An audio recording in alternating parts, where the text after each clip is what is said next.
This broadcast is brought to you by The Gamesman, Motorsport Australia, Logitech G, Play Seat, OG Gear, Max Pappas Innovations, SimSpeed TV, and the Australian Sim Racing Group.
Weekend in, weekend out, Motorsport Australia officials are making waves. From waving flags, waving cars through pit lane, or responding to a wave for help. Wave hello to new lifelong friends. Who knows, you might just make waves around the world. Ride the first wave. Search Motorsport Australia officials today.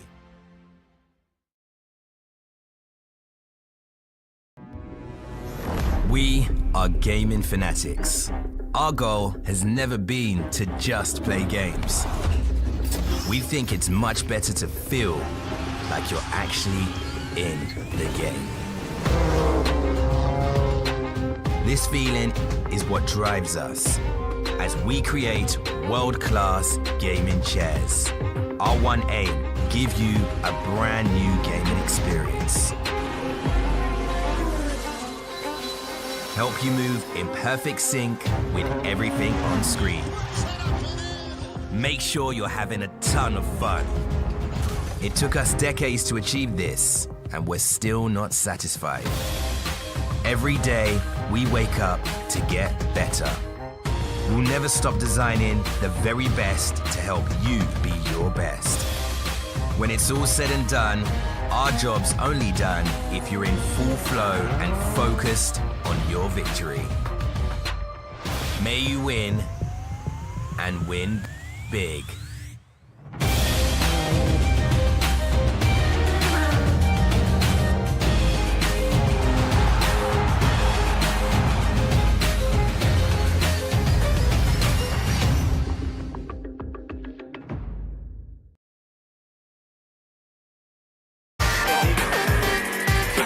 Hi, I'm Brendan Leach, driver of the number 7 Audi R8 or MPC Audi Custom Racing. First impressions of OG gear on the sim, fantastic. It feels really nice in your hands and doesn't gather up under your fingers.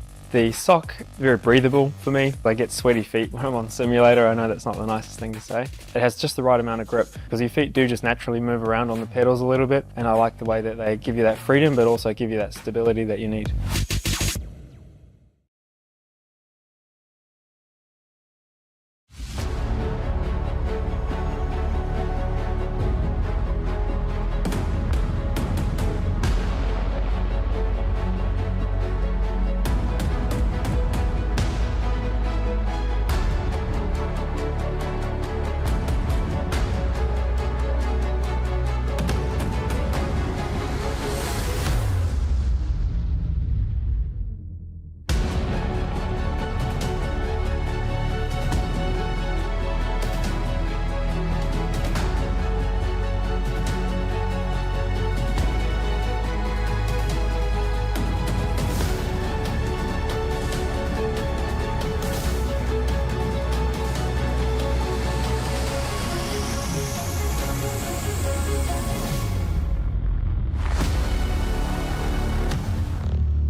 Well, after the slow burner that was Sebring, where it all came down to a last lap mad dash to see who could take home best of the rest, we've moved to a track that is significantly more altitude changing. It's got long straights, it's got straight braking zones, it's going to challenge the technical attributes of all the cars, but conveniently, it's also a circuit that the V8 supercars in their Gen 3 configuration have already run in terms of official racing. Yes, hello and welcome back, ladies and gentlemen. Round number 2 of the Logitech Pro Invitational for 2025. Tonight, we head to the Austrian hills. The hills come alive with the sound of music. Oh, sorry, wait, that's a very old movie. That's a dated reference. You know what? There's actually some sim racers out there that might not even know what that's from, Sandman. That scares me, mate, and starts to show how old I am, really, buddy, to be honest. But, well, let's say the hills are alive to the sounds of V8s. How about that? It's exactly what I was saying a couple days ago. Yes, here it is, Austria. It's known for being one of the best overtaking tracks on the calendar. It's also known for its big, long draft trains. Getting it right in terms of qualifying, it's a short lap, second shortest that we'll see in terms of our calendar. 90 seconds in terms of transit time here, and a lot of on-throttle time as well, Sam, man. This is going to be all about pulling the car up nice and neatly. Then you've got to turn it, point it, and shoot it out the other side. This is a little bit different to what Sebring gave us. Yeah, I hate to say it because I feel like I say it each and every week, but it has a little bit of everything, doesn't it? You know, we've got our long straightaways, our drafting abilities, we've got some tight corners and undulation too. This is a great little racetrack and something that we're excited to have on the schedule. I think it really produces some great racing. And what we're going to see tonight is going to be no short of exciting, no doubt about that. Pit stop strategies, let's go straight into that. There's 3 options, obviously the short, medium and long version as far as how they want to roll the dice. Critical lap 27, so 52 laps around here. They've definitely got their work cut out for them. And a lot to think about tonight, whether we talk about off tracks and everything else. So really in for some great racing and looking forward to seeing how it all shakes out. Now, last week, we saw absolute dominance from Jared Filsell. Will we see much the same tonight? He was in a league of his own, wasn't he? Didn't qualify on pole, made his way through the field as the race went on and showed his dominance. Everyone else started fighting behind him and he just pushed on, had a nice little clear advantage towards the end and drove home very comfortably. What could shake things up, I feel like talk about it each and every week, is the Logitech G safety car. It's a beautiful looking piece. Sometimes some teams don't want to see it, but tonight, there is actually a chance that we may see it. Now, this is something a little bit different for the G Hub. Ooh. We're going to be talking about the entrance to pit lane. This is where it starts to become a little bit tricky. So with our little bit of technology we've got, that's our racing line. And that's something that the drivers are all going to be on par with as far as when they're on that racing line, going for a hot lap and not worrying about pit stops. When it comes to pit stops, though, we're going to take that away. Pit stops, you're going to be on the same racing line and then diving into the lane. The thing that we have a problem with that, though, is that you really need to keep your wits around because you don't want to, well, you want to basically make sure there's plenty of room from the guy behind you because as you can see, those 2 meeting points on the racing line and diving into pit lane, you've got a point right there where we could have calamity corner. If you check up and head to pit lane without telling the guys behind you, that's when we can have carnage. So not only have we got that to worry about, it's also the ripple strip out here too with off track. So that is going to be key as well. So a lot to think about around this racetrack. We're only zoning in on one of the corners, and this can play a big part as far as winning it or beating it. Mate, that is absolutely brilliant. How long have you been working on that, trying to put that together? Oh, look, we've got a little bit of technology here in the G Hub that we've been playing with. So I'm just glad it went and worked to plan. So it just gives everyone a little bit home of the details because obviously that racing line, for people who may not be aware of this track, it's the same racing line that the drivers are going to use to come straight into pit lane. So look out for that corner to be a bit of a problem and we may see our Logitech G safety car out one more time. It was actually really interesting because last year in qualifying, there was actually a big old checkup. Do you remember, I believe it was Jake Burton actually that everyone got into, or it might have even been Jake that got into the back of, I believe it was Dylan O'Shea was the other driver that was involved. But effectively, heavy checkup on the way into pit lane as everyone dived down to try and get to pit lane speed limit because you don't want to pick yourself up speeding in pit lane penalty. You also don't want to pick up damage. Either way, the hills of Austria, right here in the heartland of Europe. The Red Bull Ring, Spielberg in the Styrian province of Austria. Opened in 1969. Current layout since 2016. This place was starting to go a little bit downhill. Then Red Bull came through and bought it, fixed it up, and added a whole bunch of cool bits and pieces in and around the circuit. Fun fact, a couple of weeks ago, this track was actually, when it was back on the official service, another broadcaster and I, we made a fun little game. In iRacing, for those of you who don't know, Dale Earnhardt Jr. and Steve Myers are posted around each and every track. We spent 3 hours looking for him from this circuit, still yet to be found. And that bothers me. I might be doing some more research at the end of this, but you can go and explore the tracks. There's so much bits and pieces. There's the bull in the middle. You can actually see him in between turn 5, 6, 7, and 8. He's right in the center there as well. You'll see a ton of picturesque shots of him. And then conveniently, up off turn 3, this is one our producer and I will both like. That's a motocross track you see in the dirt up in the left-hand side up over there. So, yeah, lots of cool bits and pieces about this racetrack. There's wineries, there's really cool sights and sounds. Speaking of the bull, if you're going to win around this place, you've got to grab this big fella and take him by the horns down in the middle of the track. The tough technical section, which is sure to be a tire burner. I can tell you, we've got a couple minutes left in practice at the moment. And results as they currently stand, well, that man that's on top of the championship standings currently topping the timesheets in practice as well. Effectively, one race down. This is the point standings at the end of that race. Important to note, Dylan Rudd, remember where he crossed the line? Right up in and amongst that podium penalty that relegated him all the way back to 10th spot. Griffin Gardner and James Scott, the Chiefs Esports Club, 2nd and 3rd on the road. Great first outing for those guys, but we know the talent that they've really got behind them. When you have a little bit of a look further down the order, you have a look at Robbie Gibbs and go, man, Sebring, 2 years in a row, he's put a bank of points to start his season off. And let's see if he can carry that through. The first of the Trans-Tasman cars, again, 6th spot. They're just not quite gelling as much as they'd like to with this new chassis, I don't think, Sam, man. Yeah, it's. I know the team have been hard at it testing, and I guess sometimes you can sort of they're at it as far as trying to get comfortable with these cars. Maybe it was just that track that they just didn't quite come to grips with.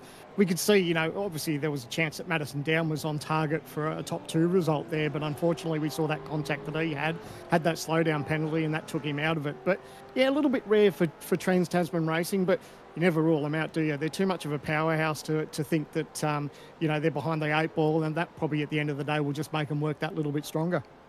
Yeah, I think it certainly motivates them. 20 minutes open qualifying about to come through in about 45 seconds or so. And reminder of our race distance, 52 laps, 224 kilometers. A little bit different here tonight. Tank size, maximum size of 70% on that tank. What does that look like in terms of the numbers? I believe it's about 93.1 litres, so a little bit different, not all the way back up to the full tank marker. 2 compulsory pit stops, and I think the critical thing was that you said it was, the end of lap 27 you can get home, 25 laps on the run after that. So I get the feeling you probably want to get 1 stop in before we get to that halfway mark. So that way, that'll probably open the strategy up. I'm probably targeting somewhere around, lap 12 to 13, you reckon? Yeah, and of course that's to an ideal strategy too, isn't it? That all your ducks are in a row and everything plays out to plan. So if there's a little bit of a curveball, that's when the team starts scratching their head and have to sort of get the calculator out and crunch the numbers.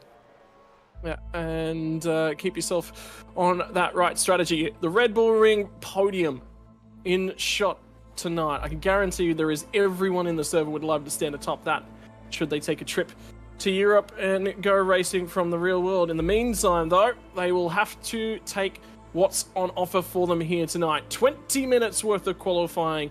Pace has got to be on the board. Who's going to come out fighting? Well, we said a couple weeks ago, these drivers have already taken to this track in what we know as official racing rather than the Pro Invitational Series. On that occasion, the pole position time was a 1:31.506. Track temperature on that occasion, a little bit higher. What that means is that we're going to see lap times a little bit quicker. I'll take you through a history of pole position times over the 2 years that we've had racing here. 2023, a 29.368 was James Scott's. Guess what? 2024, he backed it up, but he went 3/4 of a second quicker, a 28.582. So tonight we're looking for about 2 to 3 seconds slower than that. And that sort of gives you the, we talk about these cars and how they're a little bit more difficult to drive, and they've got less aero on them. And this is one of those tracks that we've actually got really good data at. We can go, hey, this is the time spread we're sort of seeing in 2 to 3 seconds. Realistically, that's actually not so far off. It's not, and I guess there'd be a couple of drivers that'd be going, oh man, 2 or 3 seconds. But at the end of the day, when it's the entire field doing it too, and everyone's chasing that time, it does make it a little bit crucial we were looking at times throughout practice just leading into qualifying. There was less than a second between first and 43rd. Like, how close is that? Shorter lap, 10 corners, I suppose, is the other one. Yeah. Again, we're counting the kink on the run up the hill to turn 3 as a corner. You and I debated that at Road America at length last season. Always is the debate, what counts as a corner and what doesn't count as a corner, but you've got to make sure you've got a tyre underneath you to drive your way through the lap. Qualifying now in operation. Bo Albert will be a story here tonight. There is one man who is making his way around the racetrack, but he's doing it at a significant how to term this, he's hampered himself quite dramatically. Big PC failure at the end of Sebring, and very shortly thereafter. He's had no practice coming into this event.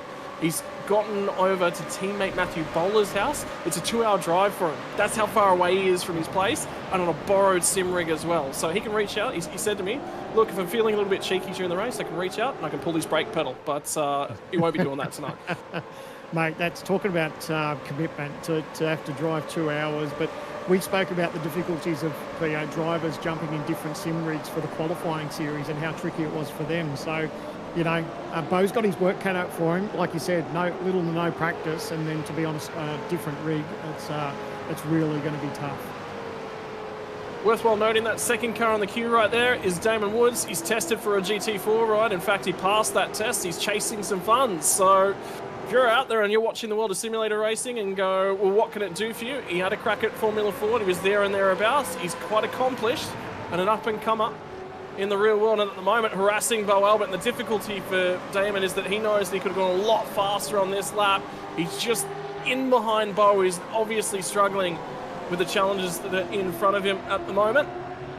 And he'll fire off the last corner. It'll be a banker. It won't be a great banker, but like I said, driver that's tested a GT4, and should he secure the funding for that ride, he'll be racing in GT4 Australia this year, should things go his way. So if you want to get in behind a young up-and-comer, and I know we've got some dollars out there that support the sim racing world, one of the best way you can get on board a car and support a young racing driver's career is supporting one of our own. I think that's such a cool story. Absolutely, and to think to have a go at that, and to be a chance of making the grid like that is just brilliant. And it's a shame that there's so many good drivers out there that obviously rely on heavy funding. And mate, just fingers crossed that he gets the money behind him and he can get on the grid. Now, first laps are coming through and on the board in terms of qualifying. Jared Filsell, we're expecting him to be at the top of town, 30.728. Cody Deeth, Dylan Burr, so two of the Eclipse drivers, and Damon Woods, lap time only good for 26, but like we said, checked up, not really able to find the time. Bo Albert, 31st, Zach Rat, Trey White. So all the drivers are at the front of that group that were trying to find some time, got held up a fair way, and not really able to make the most of it. I believe it's one of the other Sim Rigs DPR cars. I was going to say that's not Ryan Jones, but it isn't. That will be Jake Maloney in the Trans-Tasman Racing Sim Rigs car. Two drivers that couldn't be here tonight. Job Stewart, one of those. Also participating in real-world duties, doing some testing for his Super 2 program. How cool is that? There's so many drivers that, in and out of iRacing, or around iRacing, I should say, that are in and out of this series that have these real-world experiences. And, you hear the likes, the people that get to drive, whether it be Super 2 or test a supercar like Madison Down did at Winton, and, to drive GT cars, like how jealous am I that all these drivers have got this talent and the chance to do the real-world deal. Although, to be fair, if there was talent, you'd be out there and racing among them, and I don't know, sometimes you enjoy yourself up here a little bit too much. Well, I have to rely on this because there is no talent behind the wheel, let me promise you that much. So. But anyway, it's still good to be part of the V8 Pro Invitational, even though if I am in the commentary box annoying everyone's earlobes. Certainly is. Another story as well. We talked about it a little bit last year as well, but Andrew Gilliam, engineer. There is some engineers from the Supercars field in and amongst our Logitech Pro Invitational field as well. And again, looking for some times. Chatting to few representatives from Evolution Racing Team. They said tonight they just don't have the pace. They're going to be trying to do their best here tonight, but expect them not to be up at their pointy end. Worthwhile talking about, because last year, one of Ethan Griegault's, he had a horrendous season, retirements in a couple different rounds, and his best result of the season was the second place he picked up from the Red Bull Ring. We would have been looking to mirror that, but they just do not have the car speed tonight, unfortunately. Yeah, you think at this point, what are we, 13, just over 13 minutes to go, there'd be a couple of teams and drivers that would be probably trying to rely on a bit of a draft. Obviously, we touched on that a little bit about how crucial the draft can be around this racetrack with the long straightaways, and it's real key, being that the times are so incredibly close. Just those little, couple of seconds in a draft, that can play a big part. So I'm surprised that there's not too many teammates that are just sort of working together at this stage. Yeah, I just had an eye on Dylan O'Shea, who's got himself inside the top 10 at the moment. Picked up an off-track at the first corner, and now he's trying to dive out of everyone's way so he doesn't interrupt a lap and doesn't earn himself a penalty. This will be the big problem. Last round had to start from the rear end of the grid. Jared Filsell's going to start his next flying lap. You can see them. They're using as much of the runoff area. Too much of that runoff area, you accrue yourself an incident point. What does that look like? Well, it looks like lap time deleted. Although, no steward's review. Unlike Formula One, this is all automated within the system. One of the difficulties they've got too is, yes, they get it off track if they're too wide, but you're also up against that concrete berm as well. So that can upset the car depending on your balance and how aggressive you are in that corner and getting on the throttle and all the rest of it. So that's one thing that these drivers do need to be mindful of as well. And just think about how they're applying the throttle in this session and the difference that car balance is going to have compared to a race run as well. Seeing a few drivers will probably be about to abort a lap, few drivers that are looking to improve. Looks like the sector times for Jared Filsell are starting to improve. One thing working in his favour is this overcast conditions too. So this cloud cover is working nicely for him on this part of the racetrack. So I was a little bit concerned through the week. I didn't know if we were going to have showers. I know this place is notorious for rain sometimes, but looks like we've only got a 22% chance of rain tonight. So I think we're going to get away scot-free. But Jared's going to abort this lap. I thought he might have been on it with that cloud cover, but it didn't work in his favour. Yeah, and Cody Deeth is actually going to go ahead and set his fastest lap of the race. Fastest lap of qualifying. Jumps up, puts it on pole. Dylan Burst is going to improve as well. Dylan Rudd finds himself some time. Damon Woods gets a clean lap together, goes to 5th. James Scott is going to abort his lap early. Then Postlethwaite through the pit lane. Halfway mark of qualifying, right about to come around the corner. Burke into the lane as well. And Dylan Pereira going to try and set his lap time. I was actually really disappointed when Dylan Pereira missed out at the end of the qualifying series. He was only 1 or 2 places outside. Enough drivers rejected their entry. Talk of Blake Warboys, who was in this series last year. He's taken on a few too many things for 2025. He automatically qualified his way in. Said, yep, I can't take that one up. Young dad. His partner gave birth to their first child, and he said, yep, young dad, a few things on my plate. It's best I'd offer the spot up to somebody else who can make the best use of it. And Dylan Pereira is one of those. Oh, that's nice, man. Big congratulations. Always exciting becoming a dad. So it's when real world gets in the way of our sim racing world, it's a bit of a shame, but he's put his priorities right, and all the best to him. What I want to hear from the viewers that are watching along at home as we hit the halfway mark of qualifying, is there a result that's standing out, or is there someone that hasn't set a lap that you're looking for? There are a number of drivers still yet to set a lap. Wayne Burke among those, Teo Serrano, Jack Wittes, Dylan Pereira, Kurt Stenberg. And one have just been handed. Madison down, P18, a long way back for him at the moment. Sounds like he might actually be on a lap at this point in time, so he'll be looking to try and improve 31.073. So for him at the moment, he's 0.4 of a second off the lead. Yeah, he's hoping that just this little bit of clear air. Obviously, we didn't see his lap, so whether he got balked or made a mistake or whatever the case might have been, he's hoping that this clear run now will get him up the timesheets a little bit further, and then he'll be quickly darting back to pit lane to put on another set of Dunlops to have another crack, because here we are just on 9 minutes to go, so he really needs to start making it count if he wants to start closer to the pointy end of the field. Yep, and keep an eye on this one. Yeah, this is setting himself up for the lap. I think it might even be the flyer, although he was charging through the middle sector, so you get the feeling. Might indeed be the lap. Yeah, that's a mile off, so it's not a flying lap. This one can't be. So this will be. He's hoping here. This is actually a great onboard view. Clipping the inside curb here, watching the exit there. That's that beam, that yellow strip that I was talking about. Will he sniff a tiny little bit of draft here? Absolutely he will. And he knows he'll try and capitalise on what little bit he can. And don't you love it? Competitors go, nah, I'm not giving you any of that draft. I'm going to move right out of the way. Yep, so gets a little bit of help and assistance. Misses the apex a touch, although, oh, look at him light the tyres up as he comes out of turn 3 as well. So it's going to be a scruffy lap if he can find the time. I'm trying to watch the car's behaviour. It doesn't look all that bad. He's got his other teammates, his other TTR teammates are in front of him. So it looks like they've obviously got still a little bit of pace in the car. But yeah, it is a definite surprise to see Madison back in 18th. He's hoping that he can just put the rest of this lap together and make it count. Looks okay. Looks hooked up there so far. No, that looked offline. I wonder whether or not he's already abandoned the lap after lighting the tyres up at turn 3.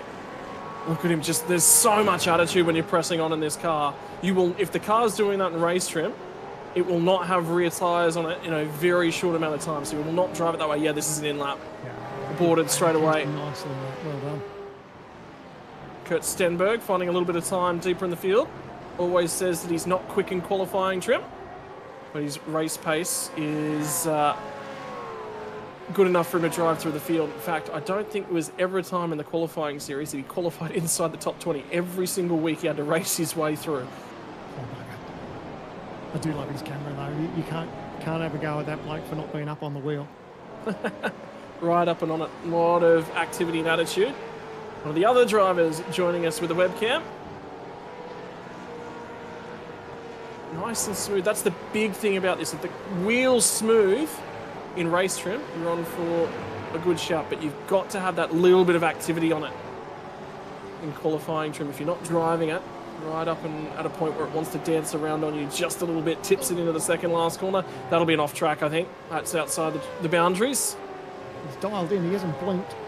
He's just trying to sniff what draft he can here. Can he improve from P25? No. He did. Yeah. 26, he did. He went down a spot. He didn't improve. So someone's pipped him, unfortunately, so he's going to have to push on.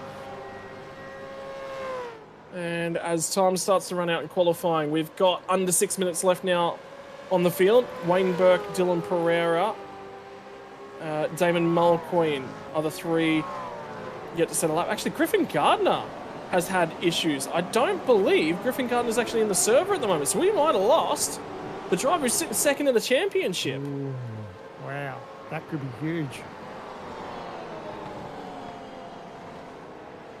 This is what I've seen on screen here. It's teammates working together. This is what I expected to see a little bit earlier in the run, but you can see that these three guys are all teamed up and just trying to help each other along with draft. So good to see that there's a couple of teams out there trying it. It's catch-22 though, isn't it? You know, you try and want to be as close as you can to the drivers around you and sniff that draft, but you don't want that to capitalise on your run. So they're all actually aborting this one. But yeah, it's that fine line of being close enough, but not close enough where you're going to get balked at the same time. One of the other drivers. So the other substitutions, so we've already had Job Stewart for Damon Mulqueen, and the second was Jake Blackhall for Christopher Island, who'll make his series debut, which means that Ryan Jones is not the only driver out of the Simrigs DPR squad. Chris Island will make his debut, and at the moment, quite a stout time from him as well. Well and truly inside, you know, when you step in as effectively a driver that, in air quotes, should be 44th or 45th, because that's where you're covering for, to be 28th in the running order, he'd be quite happy with that one. Take every day of the week, wouldn't you? At the moment, pole position 30.663 from Cody Deeth. That cloud cover's just cooling off the racetrack a touch. Well, what is the second cover for the entire field? 41 drivers. Others. Only driver to set a time outside of the second marker at the moment is Bo Albert in 42nd, but there was still 3 drivers yet to set a time. It's not too shabby, is I don't mind hearing stats like that when I'm in the commentary box. I don't want to hear stats like that when I'm behind the wheel, though. Probably something we'll talk about when we get into race trim, but you're going to see big packs of cars and in racing tonight. That is just, by and large, what to expect when we come to the Red Bull Ring. Drivers doing a good job for themselves at the moment. Well, I said Robbie Gibbs might. There was question marks over the pace of the ERT cars. Gibbs at the moment still inside the top 10, so still doing quite well in terms of the way that he's setting himself up. Wayne Burke coming to the tail end of the session is still yet to set a lap time. Early on, I thought I saw a couple of 9.5 cars a little bit further up the field. Rick Kuznetsov sits in 13th. He was inside the 10 last year. And remember, this round was the quarter way on the season, and we were still recovering from the big one back at Sebring last year in terms of points. So this round was actually quite critical. This is always a nervous time for a driver where you're on board with Wayne Burke. You see he's got that little bit of traffic. Oh, the car moving around in front of him. That actually worked to his favour. So the car got out of the way, but the pressure's on Wayne here because he hasn't put down a time yet. So it was crucial that that car moved out of the way, and now it gives himself just that little bit of breathing room. Hopefully he can put this lap together and just get something on the board. But it's one of those horrible nervous times as a driver when you know that the time's ticking away and you haven't even got a banker down. And every single time I've asked, it just puts more and more pressure on the lap to see what you can try and extract from it. The benefit as he comes into the back half of the lap, while he won't be getting any of that juicy toe, he has got it for the bulk of the first half of the lap, which means he should still be quite reasonable. Now it's just lock in. Might underdrive. This will be his last opportunity. No, is he aborted again? Ooh. No, he's going to start from the rear. Yeah. There won't be enough time. Well, if he has another run, he just won't. And this is what we were talking about in the hub. See these drivers, if they're trying to get to pit lane and you've got cars that are on a fast approach, they're on the exact same racing line. So these guys didn't purposely try and hold anyone up. They were just trying to get into the lane, but it was good heads-up driving by these guys that were looking in the mirror just to make sure that they got out of the way with someone coming fast behind them. Well, you've got to be out of the pit lane now if you're going to get one more lap in. So anyone crossing the start-finish line from now will get that final opportunity. Greek goal outside the 10 at the moment. Teammate Robbie Gibbs is ahead of him, and that was aggressive at the final couple of corners. He'll drive it out the last corner. That will be an off-track. That will be a lap aborted, and it's a wild ride to keep that thing in play at all. Get images of... Go ahead. Yeah, I didn't know if Jared was going to improve. He's still back in fourth now. Rick Kuznetsov will improve. Rick Kuznetsov back inside the 10. I was about to say, that lap looked good. It was good. Jumps a host of places just outside the top 5. James Scott did improve. Rattray White has improved. Dylan Burst set that lap very early on in the session. And it's been a good enough marker to keep him there and thereabouts. Dylan Rudd still inside the top 10. Robbie Gibbs slides. Remember, a couple of moments ago, he's 8th, slides to 10th. So a bunch of drivers still trying to improve.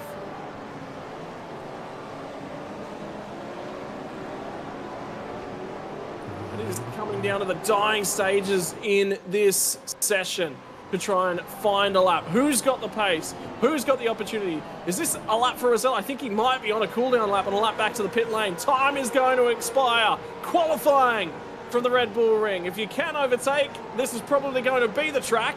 But at the same time, if that draft pack gets broken, you want to go with the leaders. We saw it happen last year. The lead pack split. James Scott escaped to win a race. Now, who's going to be able to put it all together? Luke Rosella, final sector. No, lap is done. He's not going to go for this one anymore. I just don't think, I don't know. I think we're going to have maybe 3 cars on a lap. There's one of them that'll fire into the final corner. I think that was Dylan O'Shea who's coming around at the moment. Indeed it is. 18th spot the grid. Touched the grass on the way in there. A mile off, 2:01.758. That'll be it, qualifying done. How's the margin between Cody Death and James Scott? That is incredible. A 30.663 to a 30.670. 7 thousandths of a second on the front row. And Glenn Postlethwaite will continue to try and improve. That is very, very wide there. And, well, those tyres are done. So, on a little bit of a display for the fans. Just sell them at the back of the garage, turn them into coffee tables. That's what he'll be doing right now. Ian Ford will be looking for an improvement later on in the session. Final run to the flag, out of the last corner. Lines up. This is reasonable. Just the way he moved the car across the track, though, says that he was down. He knew he was down. Final couple cars, and at the moment, Cody Deeth is out there and circulating.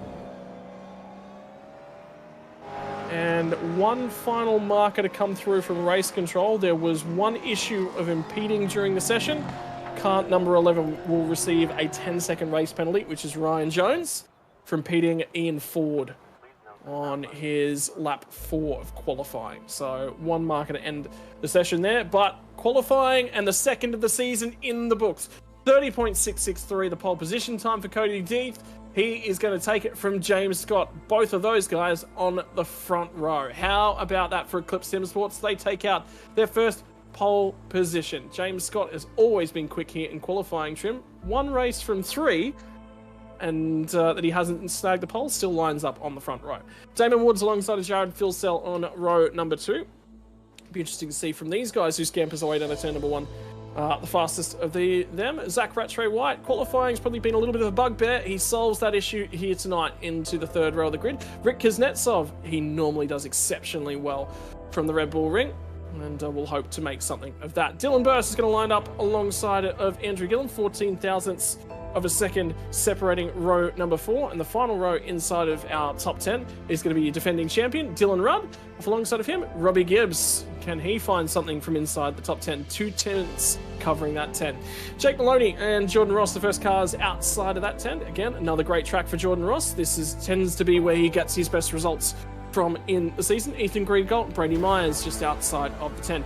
Both these guys will be looking to find some speed from here. 15th and 16th spot is going to be that of Luke Rosella and Madison Down.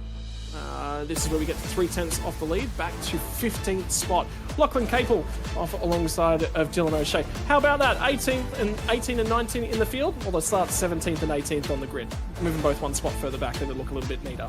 19th and 20th is going to be Josh Anderson and Matty Bowler to round out the 20. Matty, watch out for your break foot tonight. Bo might reach over and take a big old grab of that one. Hayden Veld, last week, this guy won the first round of the GT Pro Championship. This time, he'll start just outside the 20. Jacob O'Reilly alongside of him for Vermilion Esports.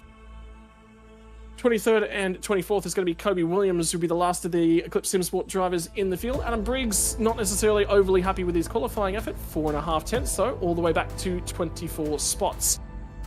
Sebastian Vandel and Ben Faulkner make an all Vermilion Motorsports row number 13, thousandth of a second separating the teammates there. 27 to 28, Brenton Hobson and Emily Jones again, still inside half a second back to these guys. Chris Ireland just outside of that half a second. So half a second covered 28 cars. Dead heat on the lap time between Christopher Ireland and Sean McNamara. They'll split them by the 10,000th of a second back there. Andre Youssef and Tao Serrano outside of the 35.23 and 5.83 off of the time set by our pole sitter. Jack Wittes and Glenn Postlethwaite on the 33rd and 34th. Have a look at the margins. There's nothing to separate them even this far back. Kurt Stenberg off alongside of Brian Borg deeper in the field, out to 36. And remember, a 6/10 of a second back this far. Dylan Pereira just inside the 7/10 of a second. Ian Ford not happy with his qualifying performance. Did get impeded. Be curious to know if that lap was good enough to improve or not. Tyson Broad and the Orbit Drops Bear Motorsport car off alongside of Ryan Jones. Remember, Ryan is going to be carrying himself a 10-second in-race penalty. He'll have to work through that one. Brady Baldwin outside of the 40 off alongside of Bo Albert. Talked about Bo's struggles here tonight. Bo is the first car outside of the second. One more car did manage to set a lap. That would be Damon Mulqueen. Griffin Gardner is registered for the server. I don't see him in at the moment, so we'll be keeping an eye on whether or not he does return. Remember Sebring last year, his internet actually dropped out whilst he was leading the race. Wayne Burke is going to be coming from the rear of the field. An update for the 89 car from the rear of the field has himself a 10-second penalty for impeding in qualifying as well. Tonight's pole sitter for Eclipse Sim Sports. It's their first time in the series. It's their second race of offering. And Cody, you'd be happy with that one, starting from the front row. But mate, you got to make sure you don't spin those rear tyres on the way to turn 1. How's the practice starts been rolling for you? Well, I haven't had too much practice at all this week. I've been a bit crook, so haven't really done many race runs, haven't done many starts. Lucky enough to get a bit of a nice draft for the pole, but see how we go in 52 laps time. Mate, in terms of the strategy here tonight, critical lap number, we're looking about lap 27, lap 28. Are you going to give us any sort of an introduction to what the strategy is going to look like for you and the Eclipse Sim Sport boys? Is there anything we can steal from you? Look, I'll be honest. Well, I'm meant to be sort of debriefing that now, but looks like I'm in an interview here. But I don't know. We'll find out in about 2 minutes when I get to go back there. Mate, well, head down. The biggest thing, look, is it just surviving this first lap, or are you going to be definitely trying to lead it out, or are you just happy to let the guys go and just feed in, put some points on the board? I don't know. I'm not really sure I want to lead, to be honest. I want to try and save some fuel, but we'll see how we go. Well, mate, best of luck here tonight. You get back over there and have the debrief with the team. You've got a couple of minutes to get that one through. Good luck. Cheers for that. Thank you. Sandman's going to take a walk back down to, I believe, what spot have you got for us? You've got Robbie Gibbs starting at a 10th spot. Yes, I have, Robbie. Mate, inside the top, just inside the top 10, but that's all right. Take it, mate. How was qualifying for you, buddy? Yeah, it was actually better than I was expecting after practice, but I think this is in and around where I was hoping to be for the start of the race. So we'll hopefully keep our nose clean for the first few laps and fall in order. How was the expectation coming into tonight? Obviously, we saw how everything unfolded at round one, but still walked away with a P5 at Sebring. Your thoughts on tonight and how you think you might go?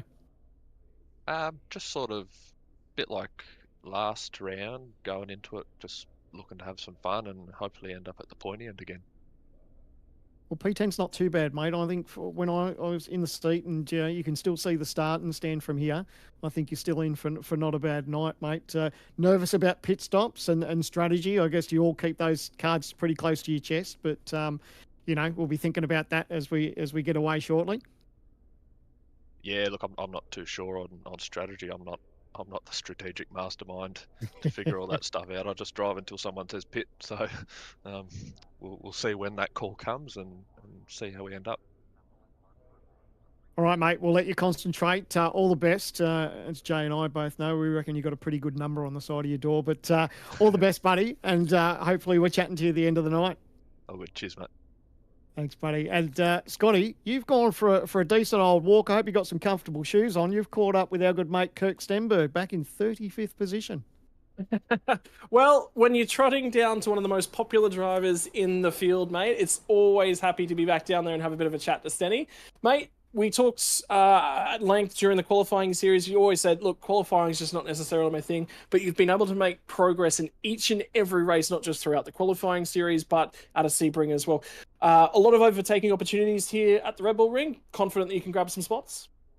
Yeah, pretty confident. We did a race run last night, and our race pace is much better than our qual pace. I think it's no surprise to say that TTO has a 0 qual pace here, looking at where we've qualified. So hopefully we can do something in the race. We're starting higher than we did at Sebring, so as long as we don't go backwards, that's from here. Then that anything's progress. Mate, in terms of that run down to turn number one, obviously you're right in the thick of it. There's a bunch of guys down there, and then you can get 3 and 4 wide on the run up to turn 3 as well. Is it just safety and survival, be a little bit circumspect, or are you absolutely on the send mission tonight? I think, for me, honestly, I know that this is not one of my best tracks, but I think safety and survival, these first 2 corners are just primed for an accident that take you out of the race. And there's one thing I don't want to be doing, and that's driving a damaged race car around for 52 laps. So I want to survive them and then see what progress we can make, because I reckon once we hit lap 6 or 7 and tyre wear comes into effect, we'll have a good race car. Mate, in terms of things here tonight, everyone was looking forward to a Stenny check-in. I called it before we jumped in. I said, let's go and have a chat to somebody a little bit further down the field. It's good to have a chat to you. Anything you want to say to all the fans that are watching along and always get involved in making us go for a bit of a Stenny check-in? I just want to thank everyone for the support. It makes me laugh. I don't understand quite why I'm so popular, but thanks to everybody that cares, and it's great. I'm out there doing it for you. I think I said on my form this year that my goal is to do my best for my fans, so that's what we're out there trying to do. So we'll see how we go. Well, mate, you're a shoe-in for, I think, the fans' most popular driver awards, so you'll win something this year for sure. All right, thanks, mate. Now let's go get this hard charger. Best of luck, Stenny. Get out Yeah, there, mate. Thanks, guys. And I love chatting to Stenny. I think everyone does because he's always got a grin from ear to ear. I had the opportunity to catch up from him at Bathurst as well, and walking around and caught a beer, and it was just lovely. It was awesome chatting to him and hanging out as well. Righto, we are now in the books for qualifying. 30 seconds before we go to racing here from the Red Bull Ring. I have an update for you. Griffin Gardner made the server about 3 minutes ago. He got in his car. So he just got in. The important thing about that is that he's on the grid. So all he needs to do is finish and grab those points. Yeah, but certainly capable of putting some pace on here from the Red Bull Ring. Right. The hills of Austria, they're going to come alive. We said they might come alive to the roar of music. Is that going to be victory music? Is it going to be V8 engines? Is it going to be first lap drama? Or is it going to be first lap disaster? Lights are going to come on. Here they go. 45 V8 supercars from the Logitech Pro Invitational. They're 4 wide in the midfield as some guys got a great start. Others got a shambler. And for the first time of asking, Cody Teeth leads us away from the first row of the grid, grabs pole, converts it into turn 1. He's got the lead. Now the rest, they've got to chase. Great to see the first turn there. Everyone's managed to get through there nice and smooth. Just as I say that, little bit of side-by-side action, bumping doors there. That's crucial. We were touching on that with Stenberg, that he was saying it's just crucial to get these first couple of corners out of the way. Hopefully, everyone stays nice and clean and we can get away with this first lap. Still 3 wide. Adam Briggs, and I think that'll probably be Brenton Hobson are going side by side in the runoff of turn 3. And it's going to be the ex-teammates. There's 4 wide, and it's been Damon Woods. He gets tagged. He manages to save it. They all get out the other side. Woods has gotten tagged and not spun. He's drifted out to 15th. Was sitting 4th on the road. There was someone in the dirt as well. It's all kicked off. It didn't take long. It took us down to turn 4. But they've all managed to keep going, and that's the big spot. But for Damon Woods, now he's got to sit on that car. He's got to get the tyres back underneath him and see what he can do. Yeah, it's always tricky when there's a driver up the inside. There was 2 or 3, 4 cars almost wide for that corner. It was never going to play out. Had to be a bit of give and take. Unfortunately, there was a little bit of more contact. Oh, he's going to go round. He's holding on to it. He's done a great job. He's to get away with it. Oh, the biff and barges started on that one. I can't believe it. It's been a long, long time since we've seen anything like this. Now what are they going to do? Because it was Dylan Rudd that got the elbowed wide. And I was just thinking, think back to James Scott and Jared Filsell. They were teammates. There's more contact down at turn 1. This time it'll be Robbie. No, sorry, it wasn't. It was Greg Goldie's been elbowed wide down at turn 1. Now it is going to kick off. It's 2 more ERT cars. Lap 2 is not what you want. 3 RT, and there's 1 car in the barrier. It's Hayden Veld who's going to the rear of the field. There was a second one as well. God, there hasn't stopped. What is going on? These guys, there's nose to tail action here, also into the right-hander. No one is going to get away with battle scars the way this is playing out. Unbelievable that everyone still managed to keep going. And it's broken at the top. There's 3 cars who've already run away. You've got Cody Teeth, Jared Filsell, James Scott. Then you've got a gap. Dylan Burst, Robbie Gribbs has managed to grab himself quite a number of spots. He's +5 from that opening lap to sit in 5th spot. He managed to make his way past all of the drama that was unfolding in and around him. And that's the second little pack. It's got about another 3 or 4 cars. Then it's back to 7th. Rick Kuznetsov leads the 3rd pack, and it's still on there. Still, look at them, 2 by 2. Yeah, it's crazy back here. It's a little bit of a hornet's nest. These guys need to settle down a little bit, give each other the room, because if they keep this up, they're going to find themselves off onto the gravel, or even worse, into the Armco. Man, we are going to run out of oxygen by the time we make it to lap 10 at this rate. I'm just keeping an eye out. I wonder how well. Is that Griffin Gardner we were following along with? No, Griffin's only up to 40th spot, so it was still Dylan Rudd who we were following along with. So he's fallen. He started in 9th spot. He's back to 25th. 9th to 25th is how his night started. There's more contact in turn 1. Ireland, is that Chris Ireland? I think it is. Postlethwaite gets turned. That's another one of the Eclipse Simsport cars. Heavy in the barrier. This will be safety car. There's wheels off cars here. Yeah, there's a car into the tyre barrier, missing a front bumper. Yep. That's Wayne Burke. We were talking about his discussions about how troubled he was in qualifying. Kobe Williams, he's got the front knocked off that as well. So these guys, disaster. Looks like there's some left front damage to Wayne Burke as well. Yeah, his left front That's tire is steering. done. That car Yep. is done for the day. He'll drag it back to pit lane. You know what? We've gotten out of there without a safety car. I thought for sure that was going to be a tow. It's not going to be. Lap 3. My word. The way these are going, I don't know that we're not going to see a safety car. With the garbage on the racetrack, all the gravel that's been kicked up there. This is what these leaders need to do. Cody Death, Jared Filsell, James Scott, they need to knuckle down and push away, break that draft, because that's crucial, because it'll make the night worse for Dylan Burst, Robbie Gibbs, and everyone else who's trying to tag onto the back of them. You know what makes it interesting? The thought that just popped in my head was, remember what supercars looked like from the Australian Grand Prix? Everyone at that moment sat around and sort of said, oh, it looks a little bit like sim races going around. You know what? Maybe it's sim race, maybe the real world copied sim racing, and sim racing's going to copy the real world. Have a look at the drama that's going to play out here. It was Ireland that gets in to, I think it was Kobe Williams. Just watch it. Yeah, that was Fossil's way. Locked to break, and then look at that chain reaction of just innocent bystanders that got caught up in that drama. Oh boy. Did you feel for Berkeley?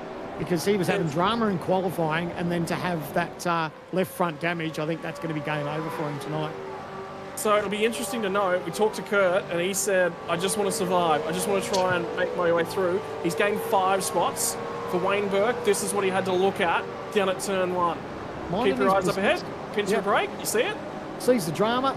Bang. Nowhere to go. Massive damage to that car. Ah. Yep. Stenny called it, didn't he? And I tell you what, Stenny's worth keeping an eye on at the moment, because he's got 2 guys right in front of him. Gap for the lead. Drivers in made up places. Brady Bournemouth is +8. He leads them out at the moment. Dylan O'Shea, Brenton Hobson, Emily Jones, all +6. Update on the first of the incidents. So remember, we saw Damon Woods get rotated from the rear.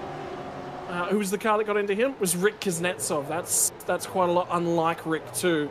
Normally he's very, very clean, very precise, very disciplined is Rick. So it's unlike him to see that sort of a mistake. But I just wonder, is this the evolution of Gen 3 racing that we're going to see? Because we only had 1 race in earnest for the entirety of the Pro Series. And everyone sensed an opportunity to go out there and get aggressive tonight. The pressure of this, here we go. This is the onboard from Rick Kuznetsov. So we're hearing from the stewards too. He's got himself a 15-second penalty for this one, for that contact there. There goes Damon Woods. So, yeah, look, I guess, oh, here we go. We're going to go back to the front, and this is Jared Filsell. He's looking for a move up the inside. I was curious to whether he's going to sit there and save a bit of fuel, but he's looking hungry here. They bang doors all the way down off of turn 3. The run through turn 4 is going to prop him up at the apex. Cody Death had a look for the crisscross. Wasn't quite able to do it. James Scott will just sit and watch. Dylan Burst, he's going to send it straight back. Does get to the inside. Filsell has a wobble as he tips it in. They're going to go toe-to-toe some more. And the best part is, for the chasing pack, this drags them back. Manages to get the car pulled back up. Well, you're served up. A bit of racing from Jared Filsell, and Cody D says, I want to put my stamp of authority back. He put it on pole, and now he's showing he can get the elbows out. This kid is new to supercars, but boy, is he putting on a show. Mate, he's roughing up Jared Filsell. Filsell's right there, and I touched on this about 2 or 3 laps ago. I said, these guys just need to work together and pull away from the train. But now that Dylan Burst, Robbie Gibbs, they're all there with a sniff now. Jared Filsell now not giving up. I wouldn't be surprised if he has another crack and tries to get up the inside after this long straightaway.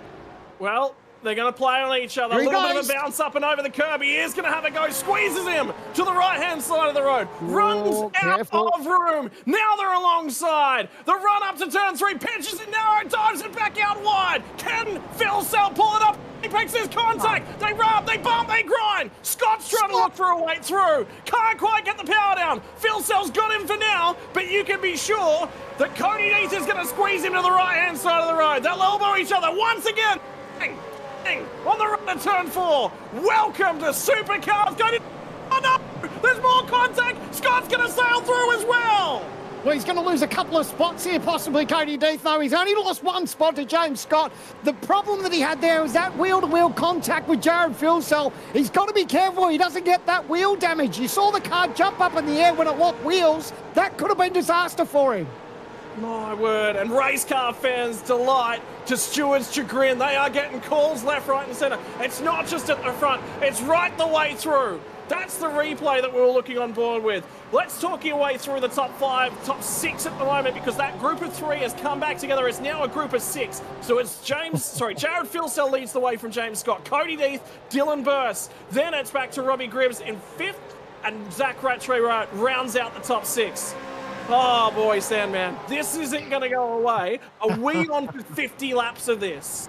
You know what I love about this? This is a combination of Gen 3 and the racetrack. This is proving to be a very, very close racetrack. We touched on that the times. There was a 1 second covering 43 cars at one stage.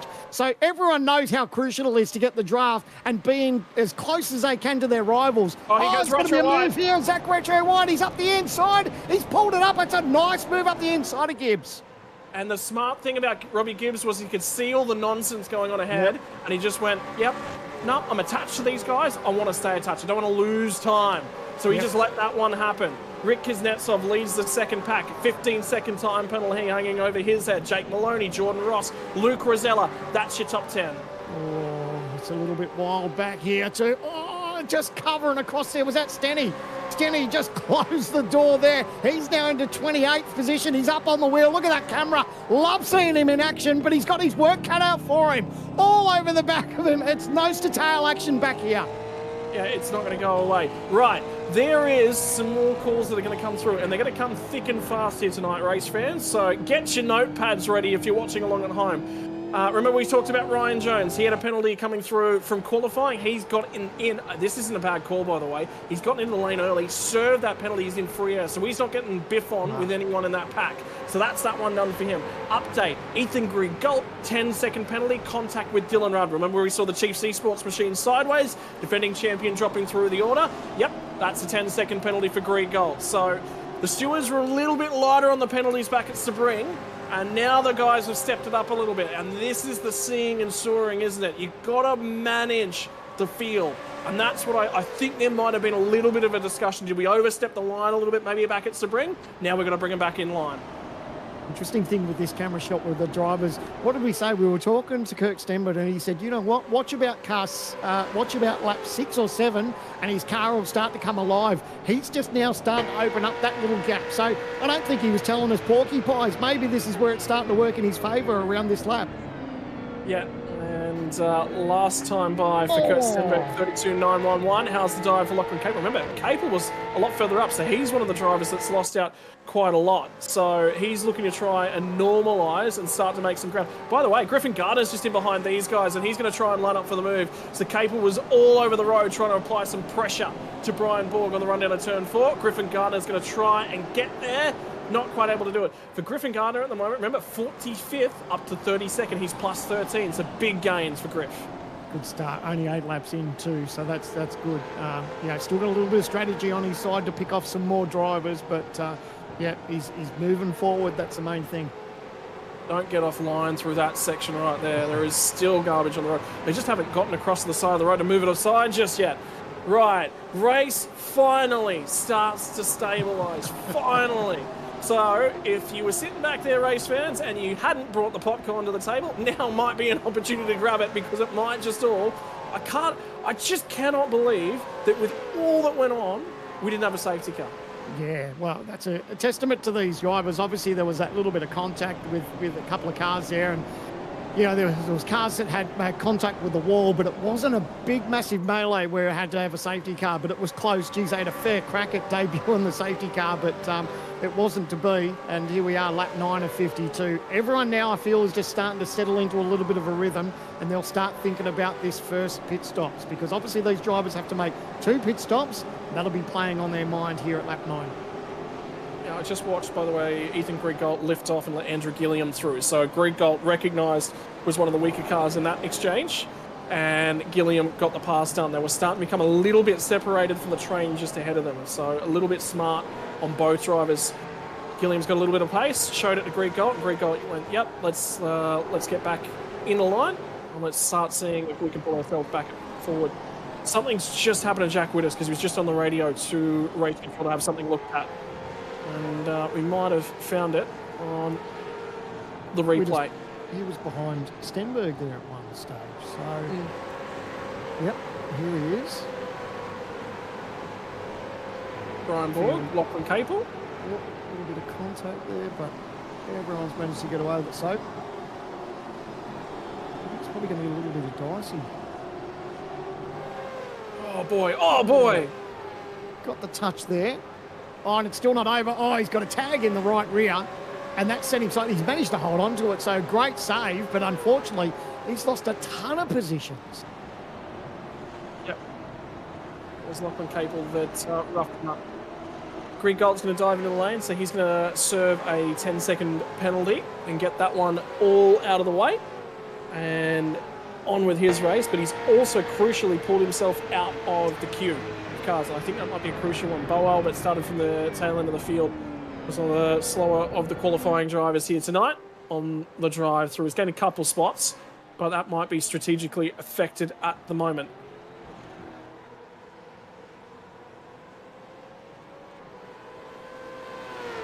So for Ethan Greek Gold, it says 26.9 seconds in the box. You can probably take off 10 seconds of that for a penalty. Everything we've seen so far in these opening 10 laps, I think Greg Gold will be quite happy to see no one around him at the moment. So it might be just a nice change of pace just to have a little bit of racetrack all to himself. It's a very pretty area to drive through too, like just lapping it up.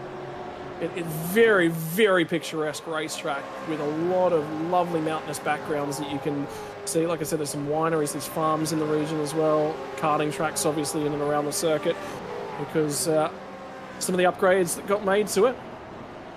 And how good's the rise and fall? It's just a beautiful place to be. Yeah. Oh no.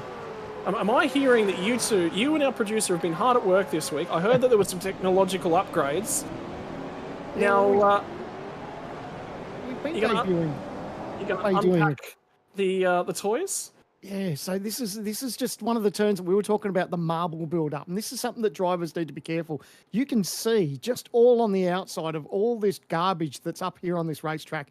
And this is what the drivers need to be very mindful of. They don't get themselves too wide because with these hot, sticky tyres, you can see exactly here on the telestrator that all that garbage there, you need to stay well away from because the moment you touch them, you're going to have that much understeer in the car. It's going to be absolutely ridiculous. And you can see you will pretty much turn the wheel and you'll be a passenger. You'll just head straight on. You can see the drivers that are on the left-hand side on the apex. They're staying away from that garbage. But when they start battling side by side, it's so easy to run wide and touch that stuff. And as soon as you touch those marbles, that's going to stick to your tyres and it's going to take you a couple of corners just to get them off. And by that time, the way the closeness of this field is, you can lose 4 or 5 positions in a heartbeat.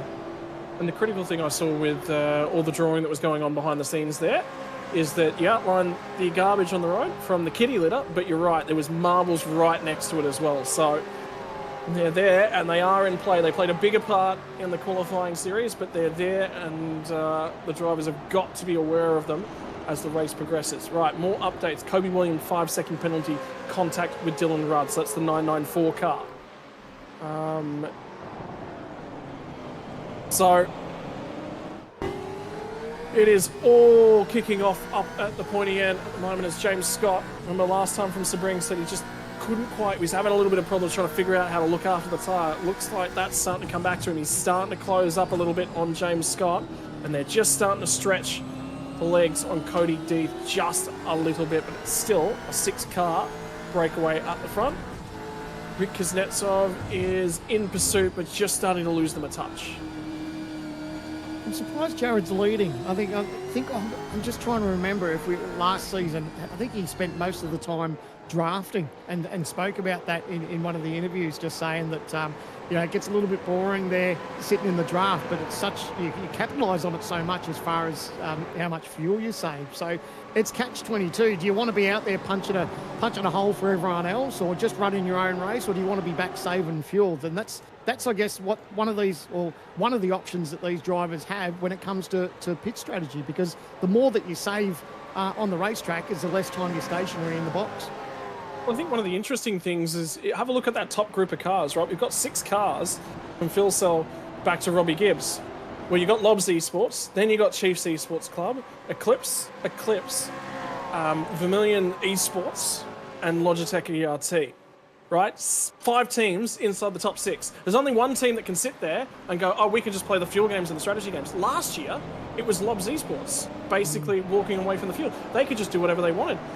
Phil Sell knew last year that if he was in this position, that it was sort of a little bit protected. He had a teammate behind him, and you know, he knew what he needed to do at the pit stops. This year, that's not the case. Even though the driver name's the same, they're on different sides of the strategy fence. That's one thing we do love about a new season of racing, when you get teams and drivers that shuffle their driver roster around a little bit, and there's a little bit of love, there might be a little bit of hate. You know, you just don't know how the changes affect people throughout the off season, but it's always a nice little mix up when we get to a brand new series and a new season. And I tell you what, we've been spoiled in 2025, haven't we, with the release of Gen 3 and so many new things to come to the service. You know, this season is looking bigger and better than ever. Yeah, the biggest thing, Sandman, is when do I get to play with the finger painting? Yes, well, you might have to make a visit to the G Hub, mate, one day, eh? We'll give you the iPad. You can spoil to your heart's content. I was going to say, that's actually not out of the question. We might see if we can shout out a round, and both of us sit in the same. That might be too much personality for the one room. That might be a big problem. Well, lap times are starting to tick away. Fastest lap of the race. Remember, qualifying lap time to beat was a 36.63. Fastest lap of the race, Jared Philsell, 31.342. And currently, 32.1 on the most recent lap. So lap times have fallen away from peak race lap times by about 0.8 of a second. So, Tyre West on the kick. Madison Down is the driver to kick off the undercut. Yeah, there was a lot happening. So he's in the lane. He's had a shocker. I think he started in 16th position. So it's definitely not the night that he was hoping to have tonight. And I noticed just that onboard, we were looking backwards from Emily Jones. It looked like there was a little bit of left front damage to the car of I think it was Adam Briggs that was behind her. So that was interesting from the onboard camera. Just trying to see if it was the guard that was pinched in a little bit. So yeah. So it looks like he's been able to get away with it for the moment, but yeah, you can just see that little bit of damage to the left front. But yeah, it's a turn up for the books, isn't it? When you see Madison Down as far back as he's been, like I said, qualified in 16th and then taking that early pit stop, he's got to roll the dice somehow and try and turn this night around for him. I love the colours on Adam Briggs' new race car as well. It really pops. You can pick him out in the crowd, which is the uniqueness of it. That's one of the difficulties in so many white and red and black cars in the field. It's sort of very difficult to make that colour stand out. That's why I like what Dylan O'Shea's done with his colours. He's gone to that more pink again, pops. You can pick him in a crowd. White's just very, very popular in amongst the supercars field at the moment. It should have Wrangler up the side, shouldn't it? The blue and the gold, the blue and the yellow, I love it. You two might need to get chatting behind the scenes. I'm sure that he can make it happen. Here's Brenton. He looks quite relaxed behind the wheel. Settling in the moment. Out, so I tell you what, he's a man after your heart at the moment, because I've seen him doing a fair bit of oval racing actually. He's been quite successful with it at the moment. So, yeah. It's for the meantime, yeah. After that frantic opening 7 laps, it has calmed down a whole bunch. We're cruising in on the first round of stops. Reminder to the viewers watching along at home, what have you got to do to get yourself home? You've got to make 2 pit stops during the race. You need to make a pit stop to get home from lap 27. So split that up however you like, but you don't want to be one of the drivers that gets to lap 27 and you're just making your first pit stop and a safety car gets called. That is the big risk. It rips your heart out, doesn't it? When you roll on the strategy and you decide to either wait or pit early, and when a safety car comes out and it bites you in the butt, it's just gut-wrenching, isn't it? You know, you try so hard in these races, and sometimes the old safety car can work for you, but when it works against you, it really makes your night difficult. Yeah. Well, let's talk a little bit about the manufacturers. There's 2 manufacturers, of course, in the supercars field. Cannot wait to see a Toyota Supra amongst the field next year. That is something I think the entire racing fraternity is chomping at the bit to see. But it is two bow ties, the Chevrolets that lead the way. Cody Deeth, the first of the Fords, sits in third. Two more of the Chevys, fourth and fifth. Robbie Gibbs, sixth, second of the Fords. You know what? It's actually a perfect even split. There are 5 Fords, 5 Chevys inside your top 10. How about that? Excellent. There you go. How's your parity? Not bad at all. Love to see. Different sound as well. For those of you who had not witnessed right on board a V8 supercar of the Gen 3 era from iRacing, I can tell you the sounds are gorgeous. The engine sounds very distinct across the two manufacturers. And then my favourite part about it is the gear cut, as we're going to take a ride on board with Kurt Stenberg.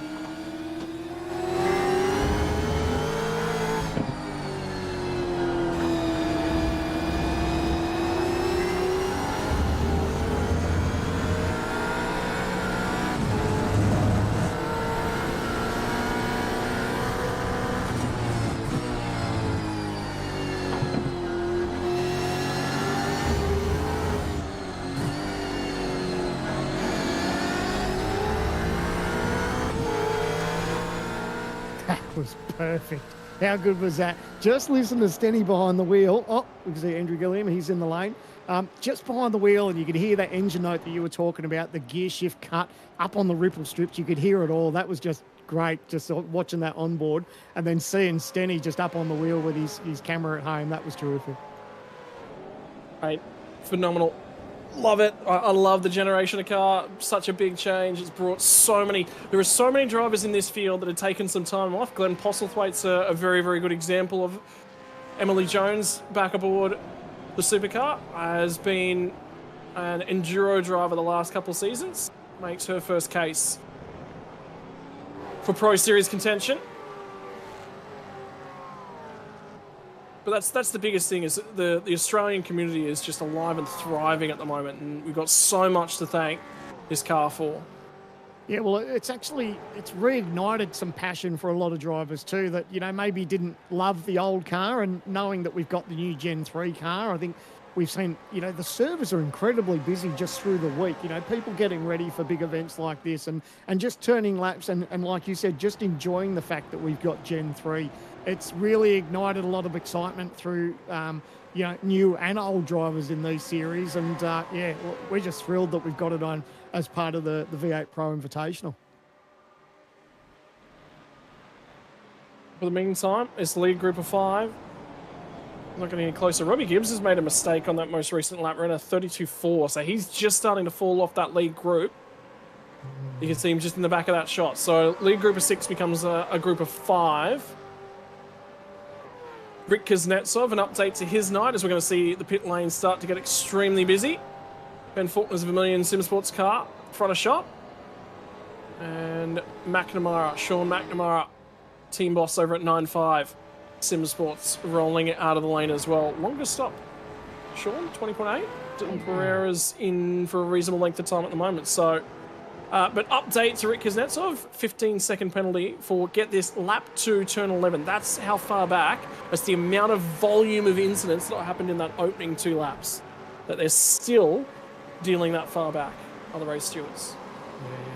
Yeah. And a massive shout out to our stewards and everyone behind the scenes that puts together the Logitech G V8 Pro Invitational. There's, a lot of people, really work hard to make everything happen. And, I touch on it occasionally where I would hate to be a steward, but we're so lucky that we've got people in those positions that just give us great racing. And, they've got their work cut out for them, haven't they, at the moment? And like I said, lap 19 and they're still plugging away. Ooh, more to the lane. So more drivers in. Yeah, Dylan Rudd, Brenton Hobson, Adam Briggs are all coming in. I believe that was a Vermilion car in the background. It was not. No, yeah, it was Teo Sorono. So Vermilion actually split. Worthwhile pointing out, Vermilion Simsports actually split into 2 groups. You got the esports team, and then you got the Simsports team. It's sort of the academy team. And I believe you can actually tell the difference by the rear end of the cars. The rear end of the car is black. I believe that's your pro team. The rear end of the car is white. I believe is your Simsports, the academy team. Okay. That's some pretty Well, good I just noticed that then. Yeah, and it wouldn't surprise me if that's the case. That was my first assumption on looking at the cars then. There you go. Zach Retro White, he's doing a great job so far, isn't he? Holding on, and you know, we touched on you know, how his opening round at Sebring went, and to be in touch with these leaders, it's a great start to 2025 for it, isn't he? Like he's just sitting there. He's not worried about trying to get past these guys. He's just biding his time. He knows pit stops are coming up, and it's crucial. We touched on, you know, the fact that Robbie Gibbs loses that little bit of draft, and he just starts to lose touch with them. But Zach Retro White, he's right there, just hanging in with them and doing everything right so far. And mate, it's a huge start to 2025 for him. I'm excited. So Damon Woods is still in the recovery effort. Remember, for him, started off third, back to 11th spot as he runs down to turn number 1. Jordan Ross just ahead of him. Jake Maloney, he's in amongst the experienced heads, so this is where he starts to learn as many lessons as he possibly can about racing these cars on the long run. Dylan O'Shea just in behind him. He is plus 6 spots at the moment, 18th to 12th. Josh Anderson also plus 6, 19th to 13th at the moment. There'll be a few drivers at the back end of the field who have made significant gains. Kurt Stenberg, 35th to 20th at the moment, so he's plus 15. Brady Baldwin into the pit lane, but before he did was 21st, 41st to 21st, gain of 20 spots prior to that stop.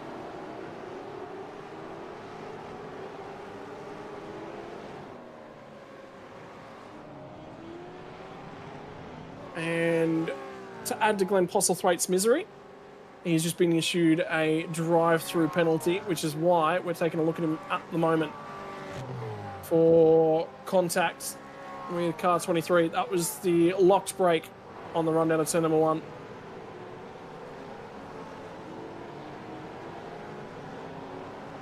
Wouldn't be too much far away as far as our leaders pitting. It's lap 20 so far of 52, and as you touched on, that's Postlethwaite 30-second drive-through. A drive-through and a 30-second penalty, is it? I'm just trying to see what the race steward, so a drive-through plus a 30-second penalty. Yep. So stop and hold. Right. So seeing him egregiously at fault for that incident, turn 1, and there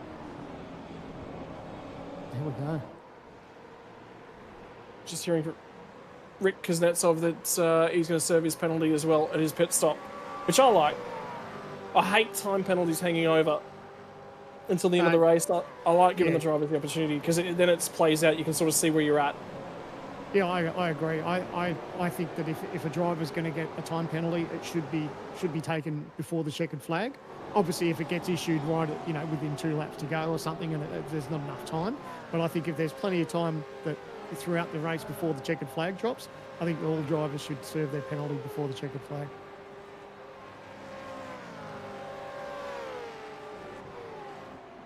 Well, lap 21, this is a long stint for a lot of these guys. It's just, I didn't expect them to go this far into the race. What it does mean is that their car's going to be quite light and nimble, and they chuck fresh tyres on. The difficulty will be, is it's probably worthwhile having a look in at where Madison Down is hanging out. Because remember, he was one of the early stoppers. So he will be making gains.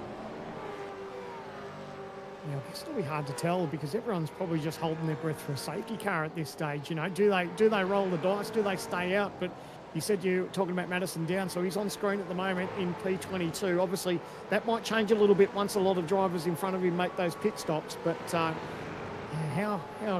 much of a turn up for the books is this to see Madison Down in a genuine 22nd place at the moment? Obviously, like I said, I'd say genuine. It is going to change a little bit with pit stops, but we're not used to seeing him this far down the order, are we?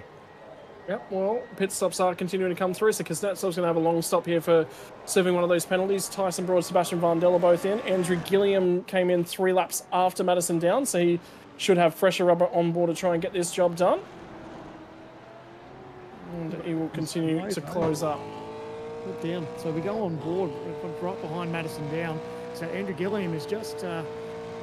looks like his car probably just looks that little bit better than Madison's. Will he look up for a dive up the inside? Yes, he will.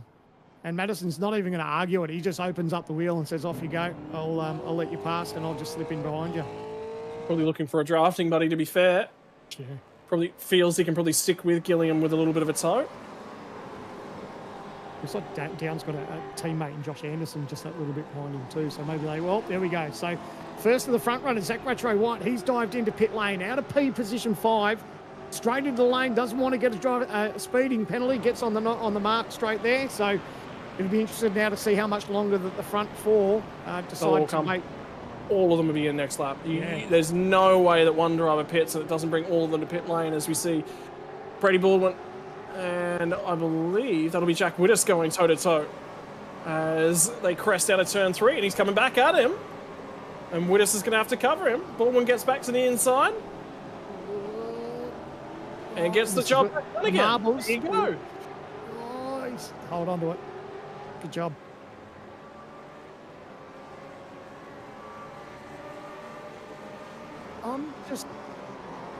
So there was an issue we're hearing for one driver on their way out of the pit lane, and they had an issue on the run through that narrow pit lane exit. It's incredibly narrow uphill as well, and Rick Kuznetsov, so I believe he's already got 2 15-second time penalties. He served one of them, and then he's made this error. Didn't go around. Ooh, he lost it. He held on to it, didn't go all the way around, but it's never great. He's not just going from bad to worse, isn't it? He's had his fair dramas of having a chat with the stewards and then that to go as well. So not the greatest of nights for Rick. Here we go. Phil Self. All 4 of them. Is going to follow him, and he is right on that rear bumper as well. So he is trying to maximise this. Do they all come in? You bet it your bottom dollar they do. Robbie Gibbs is going to go on to lead a lap. And it's not the first time he's led laps in the Pro Series. It will be the first time for 2025. And for Robbie Gibbs, just wonder how long he'll carry on. So 24 laps in the book. We are quite close. We're only a couple laps away from hitting that critical lap marker. The big thing will be Zach Rattray White is running in traffic at the moment. Jordan Ross is on the road just ahead of him. Ross was a mile back from him. So Ross has taken a very short splash and dash here. This will be a short middle stint for the racing driver. 14 seconds he was stationary for. So that was a nice little quick stop for Jared, and he's already back out on the racetrack. Have a look at Cody Deeth and Dylan Burst. Same sort of times in terms of their pit lane transit. So heavy race cars for both of the Eclipse drivers at the moment. So they'll be learning a lesson here about trying to keep this thing narrow, light and nimble. Worthwhile pointing out as well, Luke Rosella, another Lobster Esports driver, pit at the end of lap 22. He only had a short fill time as well. So update for Jack Widdis as well. Drive-through penalty for him. Contact with the 900 machine, which I believe will be that of Andre Youssef.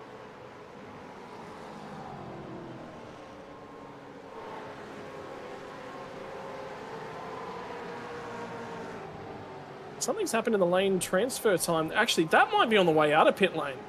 I wonder whether or not Jared Philsell's pinched to brake when they get down to turn 3 on cold tyres. Yeah, maybe up the top of the hill. Because Jared did come out of the lane. So he came out in front of him, and James Scott's managed to get the position. So we imagine that he might have had a bit of a moment. So let's go to the OG Gear replay. And this is Jared Philsell. James Scott behind him. Has he gone in a little bit too deep on cold tyres? Pinched to left front, and he's shot straight on. So that's gifted spot. Look at the margin that he's been able to make and obviously get the position. So Jared did the right thing. He jumped on the brake, locked that left front. The best thing you do is get off it so you try not to hurt that tyre. But unfortunately, he's had to give up the position. Jordan Ross goes through and sets a new fastest lap of the race because he's got a light car at this point in time. Robbie Gibbs in and out of the lane. Finally served his pit stop. And feeds back into the pack. Zach Rattray White up the inside, so he's on the warmer tyres. He'll get the job done there on Gibbs. But that mistake from Philsell is...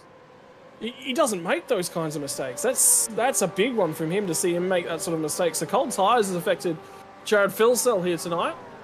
There's one driver left to make a pit stop.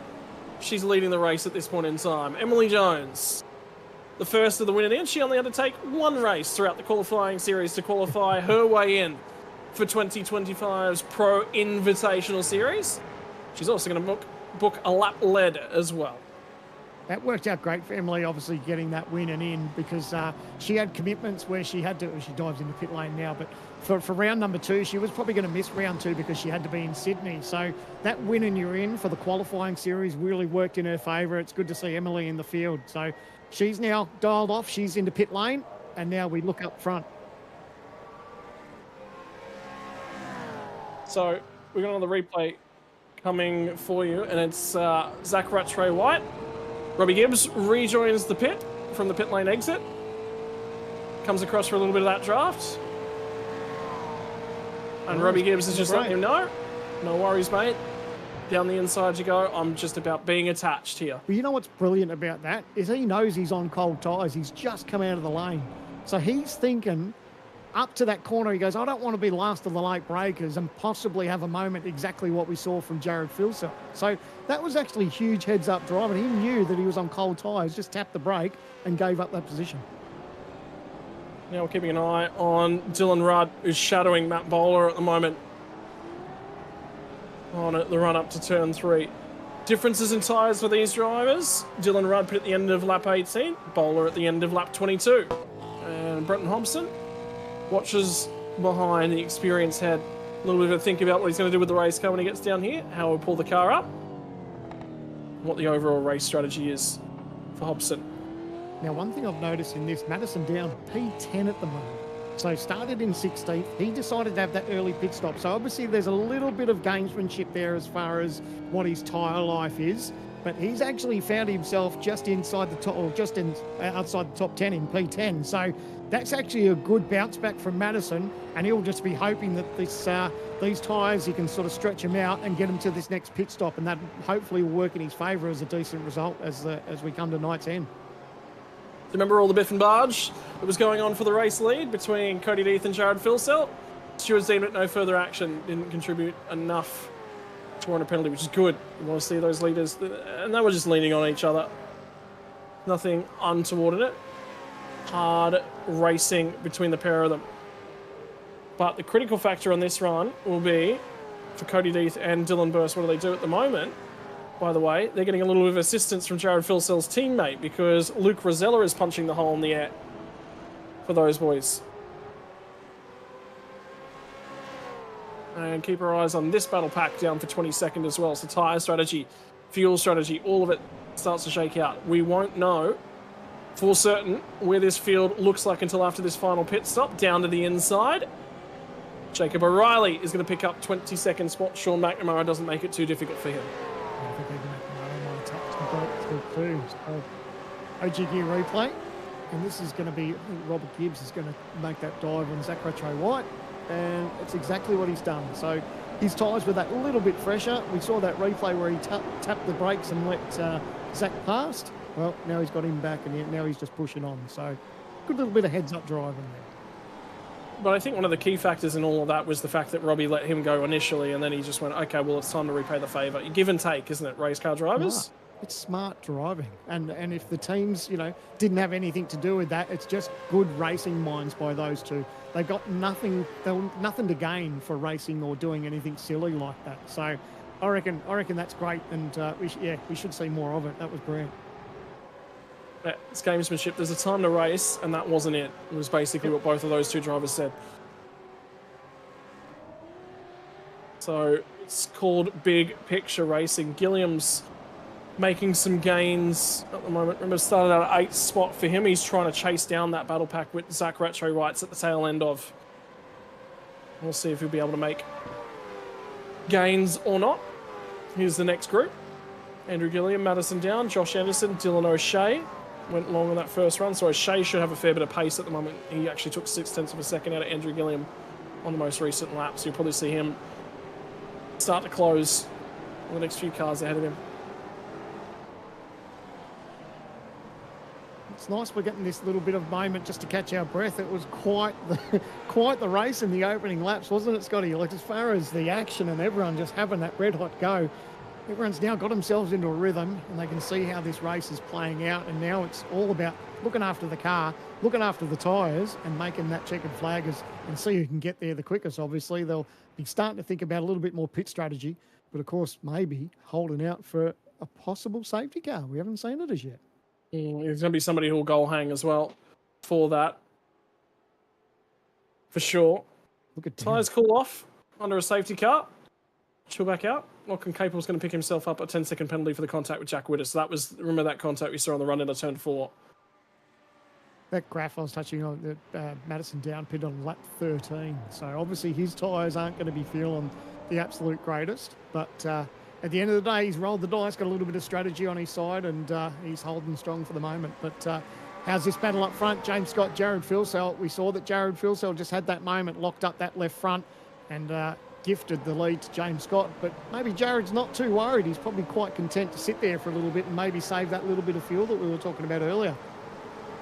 I'm curious who's going to pull the dice out of these front two. Because, again, they've raced along each other. These guys, out of anyone in the field, have raced alongside of each other for such a long period of time.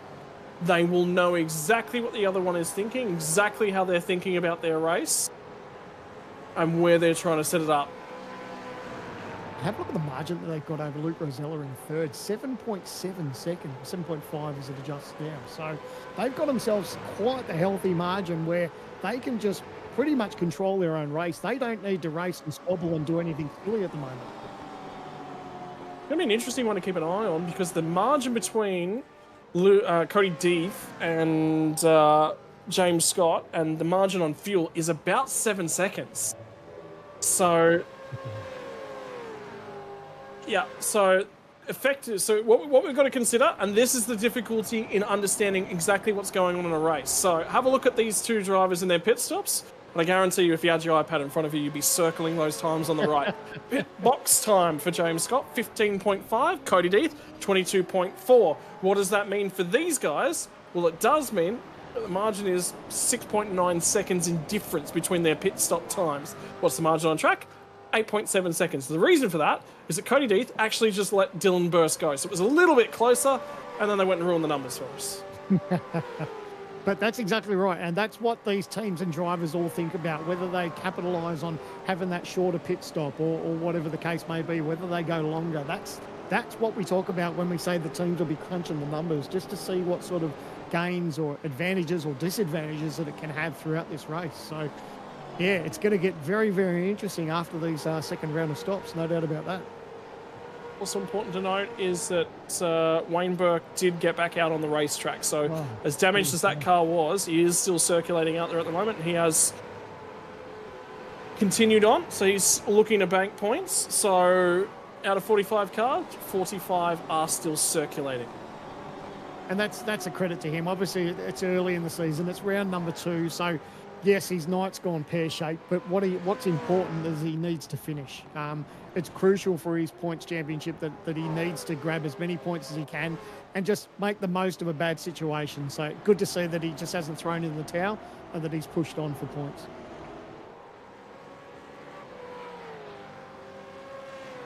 Curious to keep an eye on Robbie Gibbs's progress.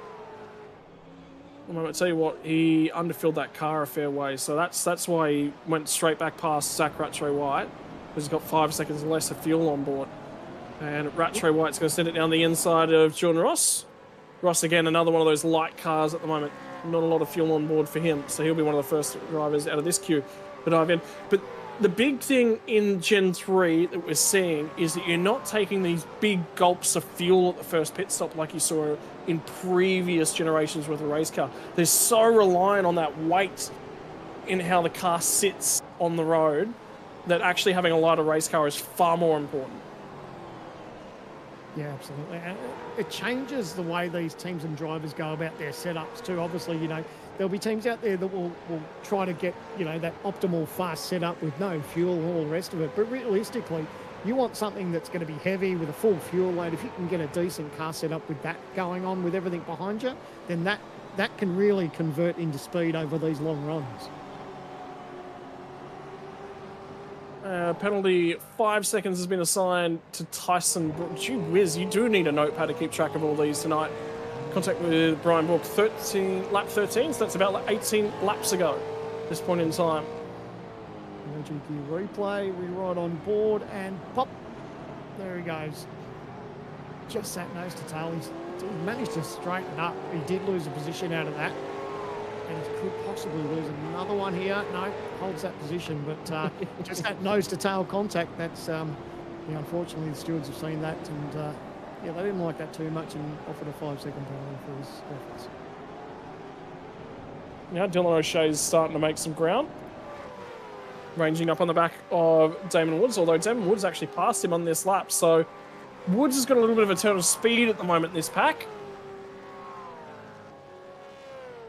And he should have much better tyres than a couple of cars ahead of him as well, so he should start to make some ground. I tell you what, Josh Anderson just about made a meal of the run out of turn 4, and somebody just ran offline as well, because there was a bunch of garbage just thrown up and a bunch of dust, and I think it was Ryan Jones, who's actually on an outlap just up the road, so he's on fresh rubber after making his second stop. It was someone that ran wide down at turn 4. It was Ryan Jones. See how your crystal ball was, mate. We'll see if we can get a bit of a replay and see who that was. But it's interesting, isn't it, for these drivers? They really need to be mindful when they come out of the pits to look after these tyres and build them up to pressure and temperature. And, yep, he's had the wiggle, gone through the gravel trap. He's gone for safety and grabbed a little bit of tarmac around the outer edge of the gravel and rejoined. So exactly what you were saying. Remember Valtteri Bottas mowing lawns down there? I couldn't figure out which way the truck was supposed to go. Yeah, there you go. Period, tried driving. Yep.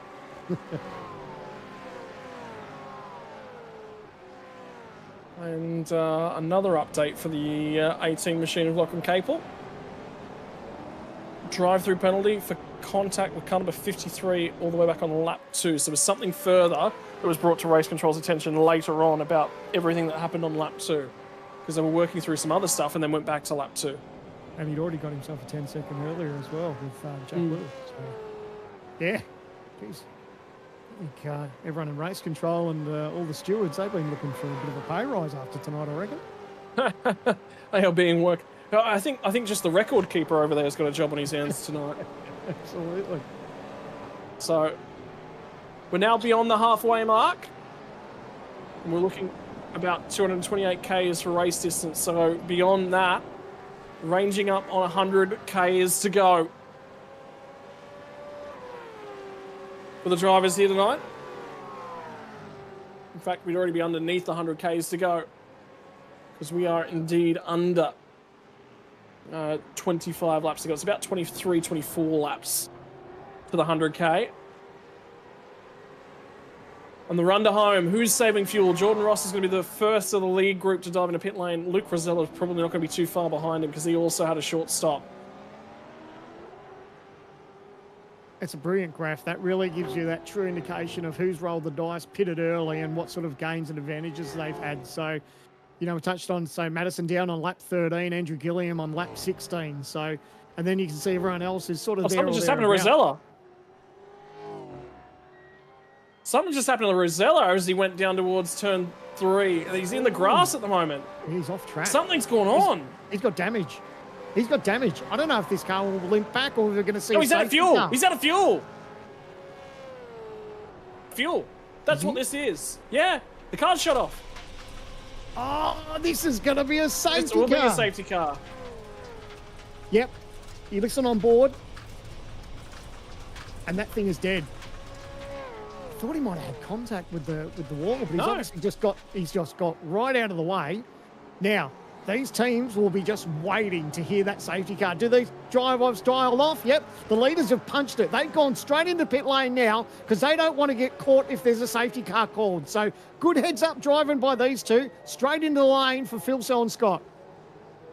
Yeah, and Luke Rosella, do you remember where Charles Leclerc passed his Ferrari a couple of years ago down the back straight at the end of turn 4?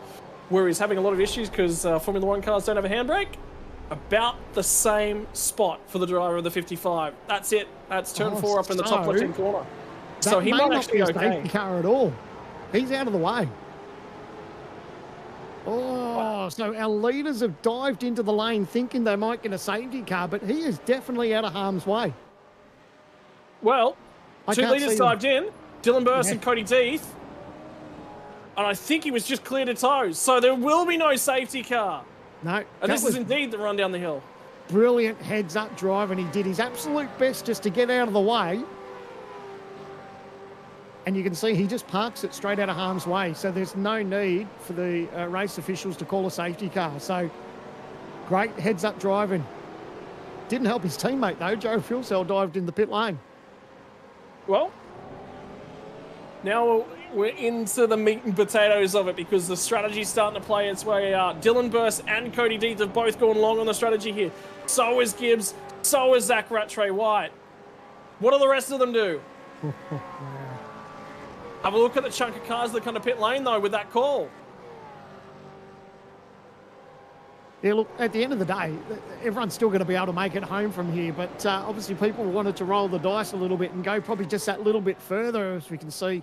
Now, more cars heading into the lane, so Dylan Burst, he's decided, along with his teammate Cody Deeth, they're all just coming straight in now, so interesting how it all plays out. Everyone praying for possibly a safety car, but it hasn't been the case. But don't rule it out. 17 laps to go still. Yep, anything can and will still happen. Who's going to continue on? Gibbs is in. Rattray White's in. Josh Anderson's the first of the drivers who have continued on. Dylan O'Shea has also continued on. Madison down in the lane. So they're all starting to come. Where is our race lead? Who will be our race leader will be the big key. And it is going to be James Scott. No, sorry. Yeah, it is James Scott. It's James Scott by a fair way at the moment. It's close on exit. This is going to be real tight on this pit lane exit because here comes Dylan Burst. He's going to feed back into effective P2. Filsell's going to have a crack at him. Cody Deeth right there and in the mix as well. Cold tyres. He's got to be careful. He's just come out of the lane. He's going to be on cold tyres. Jared's on warm ones. He pulls it up nicely, still up the inside there. Jared Filsell, good space, and they're racing hard. Jared Filsell might get done by 2 spots here. And it was last time out at Sebring where Jared Filsell looked at his rearview mirror and the squabbling kicked off. This time it's James Scott. Burst is not going to give an inch. D starts to range up on the pair of them as well. And where it was Lobs 1 and 2 last season, there's a little bit of hip and shoulder. And Dylan Burst gets him. Now it's up to Cody Deeth. Can Cody Deeth have a set? He's trying to line him up. Down into turn 6. Can't quite get there. Awesome heads-up driving by Deeth. He was going to go for the inside. Jared was all over that, though. He covered to block him, and they got away with it. But now look at this. They're starting to fall back a little bit. And look at that little bit of margin now that James Scott's got on over him. Yeah, Filsell's now looking to start to cover. Picked up a little bit of dirt and grass. He was also sliding the rear tyres, so his rear's going to fall off just a fraction. This was the run through turn 6. Gets to the power, and then just lights up the rear tyres. They're brand new tyres too. He wants to look after him. Still 16 laps to go. You don't want to heat him up too much.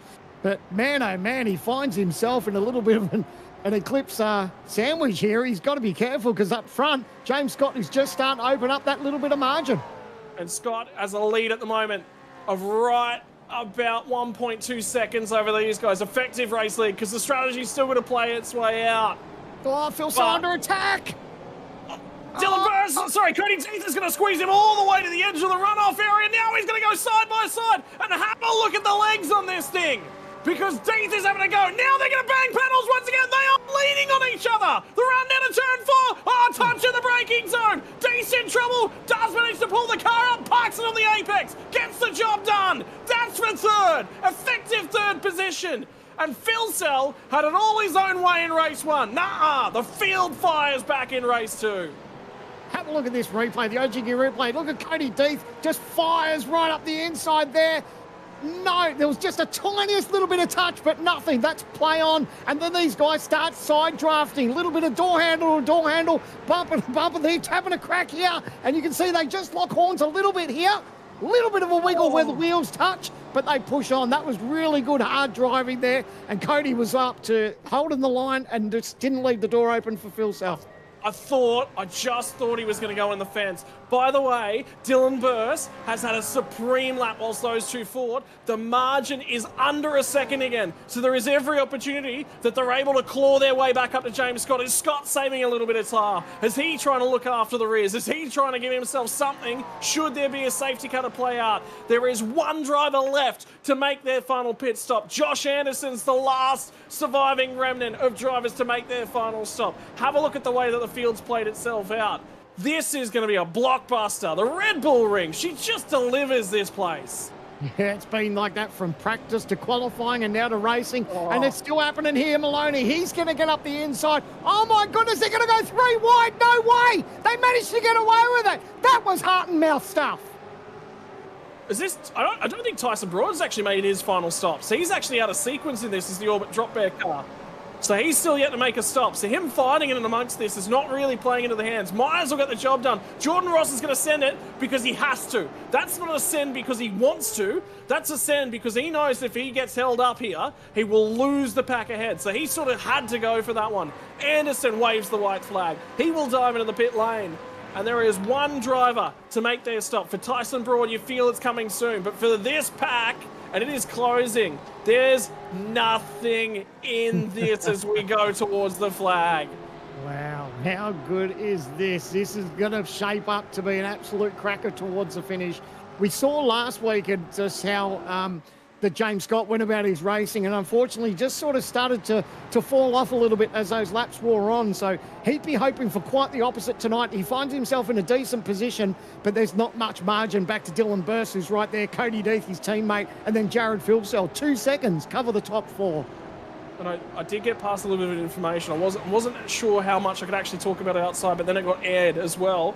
But I can tell you there is a mechanical partnership between the Eclipse Sim Sports and the Chiefs Esports drivers. So James Scott, whilst he's not a direct teammate with Dylan Burse and Cody Death, he's an indirect teammate. They are working together on their mechanical relationship, their setups, and how to get the most out of the laps. So the fact that that's effectively 3 drivers out of that grouping running together at the pointy end of the field is really interesting. How about this then, as Dylan O'Shea is going to get the elbows out. He'll get a job done as they run down the hill into turn 4.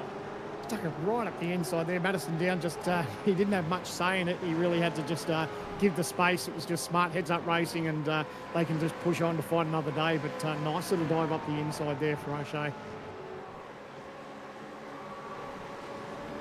Sit back, grab a drink of water, top up of the popcorn, because we are running out of time to get this one done. They'll cross the line. There'll be 13 laps to run. Glenn Postlethwaite is lap traffic you see just in front of these guys at the moment. But other than that, that's the margin for your top 4.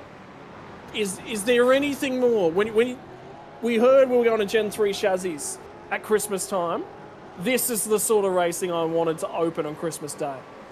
Well, this is actually a little bit of a credit to iRacing as well. We talk about, the change to Gen 3 in the real world. We saw some really good close hard racing, and it's exactly what we're seeing in the virtual world as well. So huge hats off to iRacing. These cars are just brilliant. The racing between, it doesn't matter whether you're running the Chevy or the Ford, there's just brilliant racing. And this is only round 2 of a 12-round season for the V8 Pro Invitational. We are so excited about what this season has to offer, and we haven't even got to the Enduros. Can you imagine what it's going to be like when we head to Mount Panorama? Dylan Burse is closing him in. D's struggling a little bit. He's not necessarily going with these front 2. So whether or not he's put a mark on his tyre, just with the way that he was fighting Jared Philsell, and he hasn't really got anything to counter with at the moment. But Dylan Burse is absolutely pulling James Scott in. Last time I was a 31.424 for Burse. Scott ran a 6.86. Alternatively, do you wonder whether or not James Scott might have underfilled that car a little bit? He's got some fuel to save. Oh, geez, I don't know about that. Yeah, I don't know. But look, at the end of the day, they're doing the right thing. And I don't know if Cody Death will be too worried just yet, knowing that you've got a teammate there that you're almost at the point where you're going to be starting to sniff a little bit of that draft. It's going to put these top 4 in quite the position. Under 2 seconds, covering the top 4 with 12 to go. I don't know that you want to hedge your bets on any one driver out of these 4 just yet. So interesting to note as well, Dylan burst, the quickest of this group. And this is Dylan O'Shea on the move once again. And he's going to get Andrew Gilliam by the looks of things. Gets underneath him as he comes off there. And once you're to the inside here, it's just basically done and dusted. That all started with that dive on down, and then now he's pushed on and grabbed another spot. So that's car's looking good as this race goes on.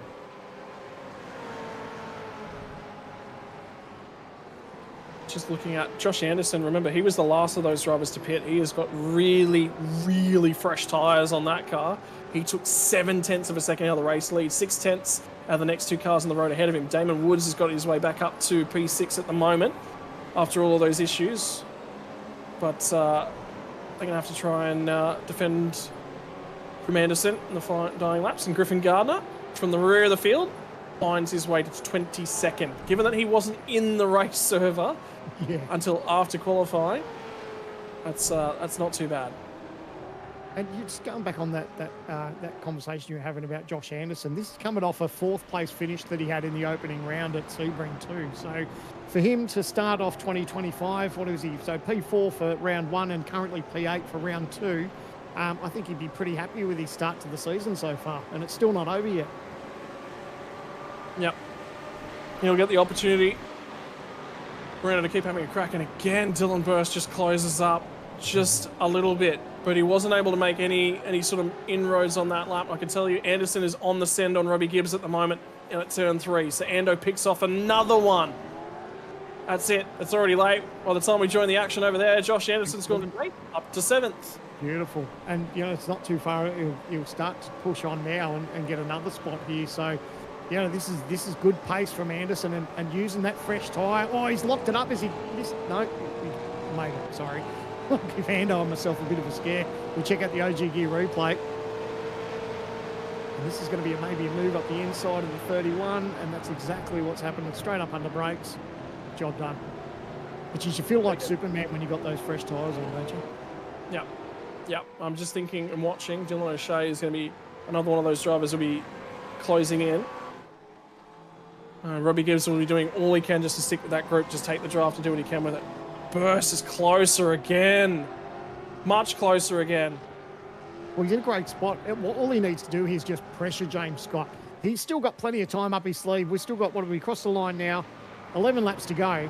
There's still plenty of time. All he needs to do is put that pressure on James Scott and possibly make him put the pressure on himself and make a mistake and then gets gifted a position. So for the moment, it's not pressure for Dylan Burst. He can just take his time. But what you want to do is just put the most amount of pressure he can all over to the back bumper of James Scott.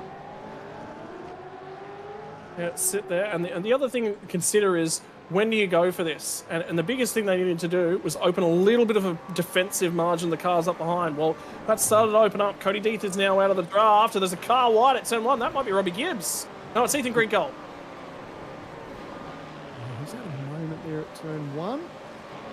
Way off the racing line. We'll have to see. We'll go to an OG replay and just see what happened.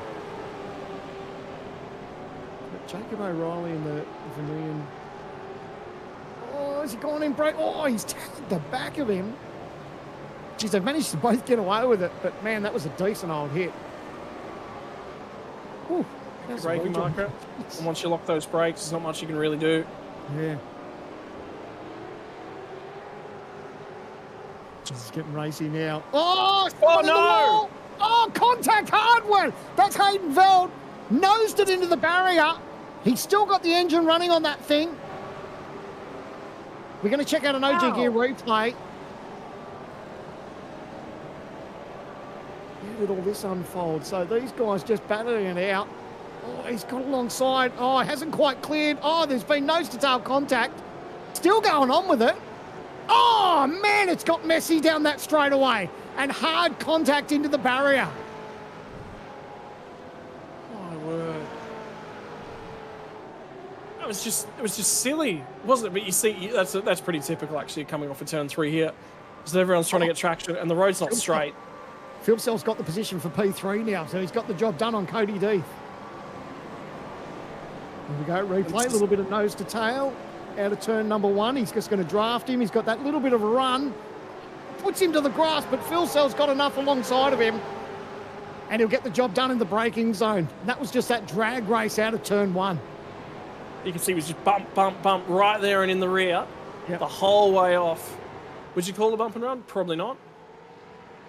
He's just there and he's saying, mate, you've got to pick up the throttle. We need to go. We need to go. We need to go. The problem for Phil Sell now is at 1.5 seconds up the road to the next 2. So can he do something with it? Cody D's starting to just ail a little on the tyre. Be interesting to see if he can go with Jared Phil Sell. Yeah, well, that's what he needs to do is just, try to tag onto that draft as much as he can. Because I'll tell you what, if Scott and Dylan Burst start battling it out, that'll pull Jared Philsell and Cody Deeth straight into the thick of it without, within the blink of an eye. That's how close it'll be if these two start squabbling too hard. I think part of the reason these two haven't squabbled is they both recognise what needs to happen. A shot from the rear of Cody Deeth, number 3 Mustang. Look at the run.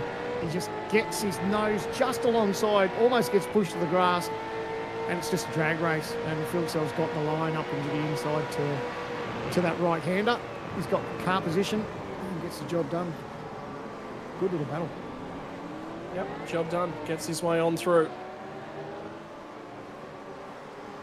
So this is that next little group. That's Damon Woods yielding to Josh Anderson.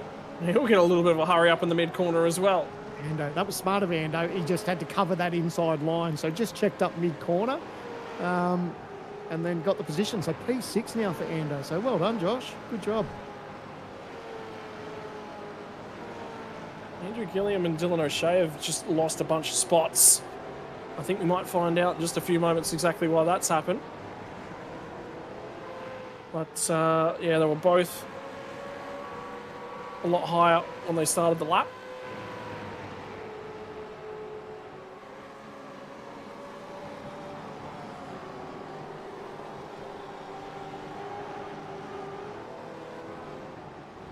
So this is O'Shea at the head of this little pack, and Gilliam's going to get to the inside.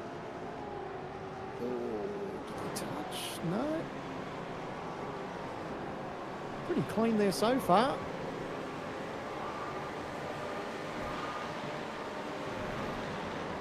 That can't be it, because those next two cars are actually on the road behind them in that shot, are actually now in front of them on the road. Yeah. Something else might have happened as well, but that's what we were saying, isn't it? That the fact that it doesn't take much for these guys, regardless of where they are in the field. If they start squabbling, it's so easy just to give up a couple of positions. But you're right; those TTR cars are in front of them now for the moment. I'm just going to push on with this replay just to see if we can see what happened. Also, live action happening in the bottom right-hand corner for our race leader. Pretty clean here. You can just see Gilliam just bounced over that curb, so he's got no drive as they come off of turn 1. O'Shea with the fresher rubber. Wants to get on with it. A little bit spicy here, maybe. Oh, a little bit of nose to tail. Oh, no, that was the move up the inside. That was good. Towards the different shoulder as well. Yep. Oh, more argy-bargy. We've seen a lot of that down that part of the racetrack tonight, haven't we? There we go. That's what happened to the pair of them. Oh. Yeah, we knew it got ugly. We knew it got ugly, but boy, oh boy, they gave up a couple of spots. It'll be Jake Maloney that got into them. That kicked all of that off. So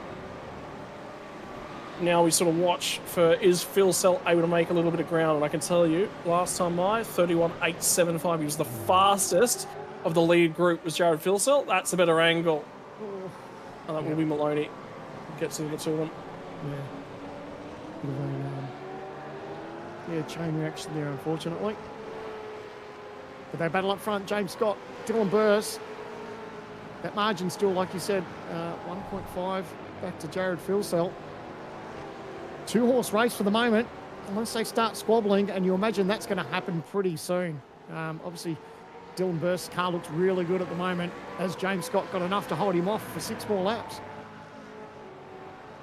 Burst has just started to close once more. Started to come up and breathe on James Scott yet again. And what I like seeing is the fact that these superstars of our game have made mistakes. Think about Jared Filsell tonight. If he hadn't have made that mistake on cold tyres at first lap of stint 2, he'd be clear. He'd be gone. Wouldn't even be a part of this. Now he's back here. I remember James Scott, how many times did he serve a slowdown penalty last time from Sebring? Yep.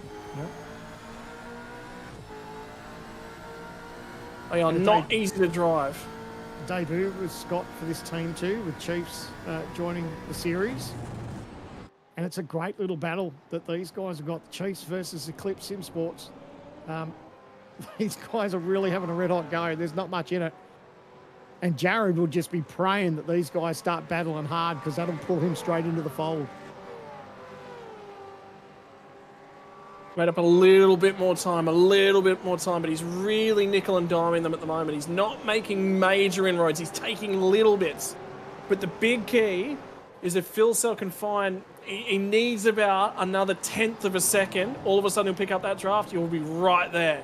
Well, he'll be there as soon as Burst, if Burst dives up the inside and him and Scott go side by side, that's when Filsell's right there. Do you reckon Burst is going to have that go? Absolutely. You don't want to finish second, do you?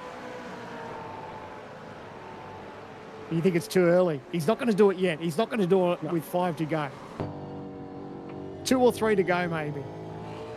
But then he doesn't want to be in a position where he stays too long and gives that opportunity where Jared Filsell gets right to the back of him. He's now almost in that zone as far as picking up that draft now from Dylan Burst. Well, I can tell you, James Scott just made a bit of an error as he come through the final corner. Good news for you Filsell fans out there. Now in the draft range, so he is going to start taking time out of them. Last time by Filsell, 31.756. James Scott, 31.980. Dylan Burst, 32 dead. So he has taken time. He's taken enough time. He's there now. You just basically, he's right there. So, and this is before they start squabbling, and he's just enjoying that toe as Filsell, just picking up the back there of Dylan Burst, and it's just slowly dragging him in, but he is going to be right there. As soon as Burst decides to make a move up the inside somewhere, that's when it's going to start to get juicy. I think the script's changed. I think that script has now changed, because if you're in Dylan Burst's shoes, you would just keep him out of the toe, keep him out of the toe. Now he's in the toe. I don't think you can afford to wait. I think you've got to get this job done before Filsell gets here. So that might change the mentality. And you can see he's closer again as they come down through turn 6.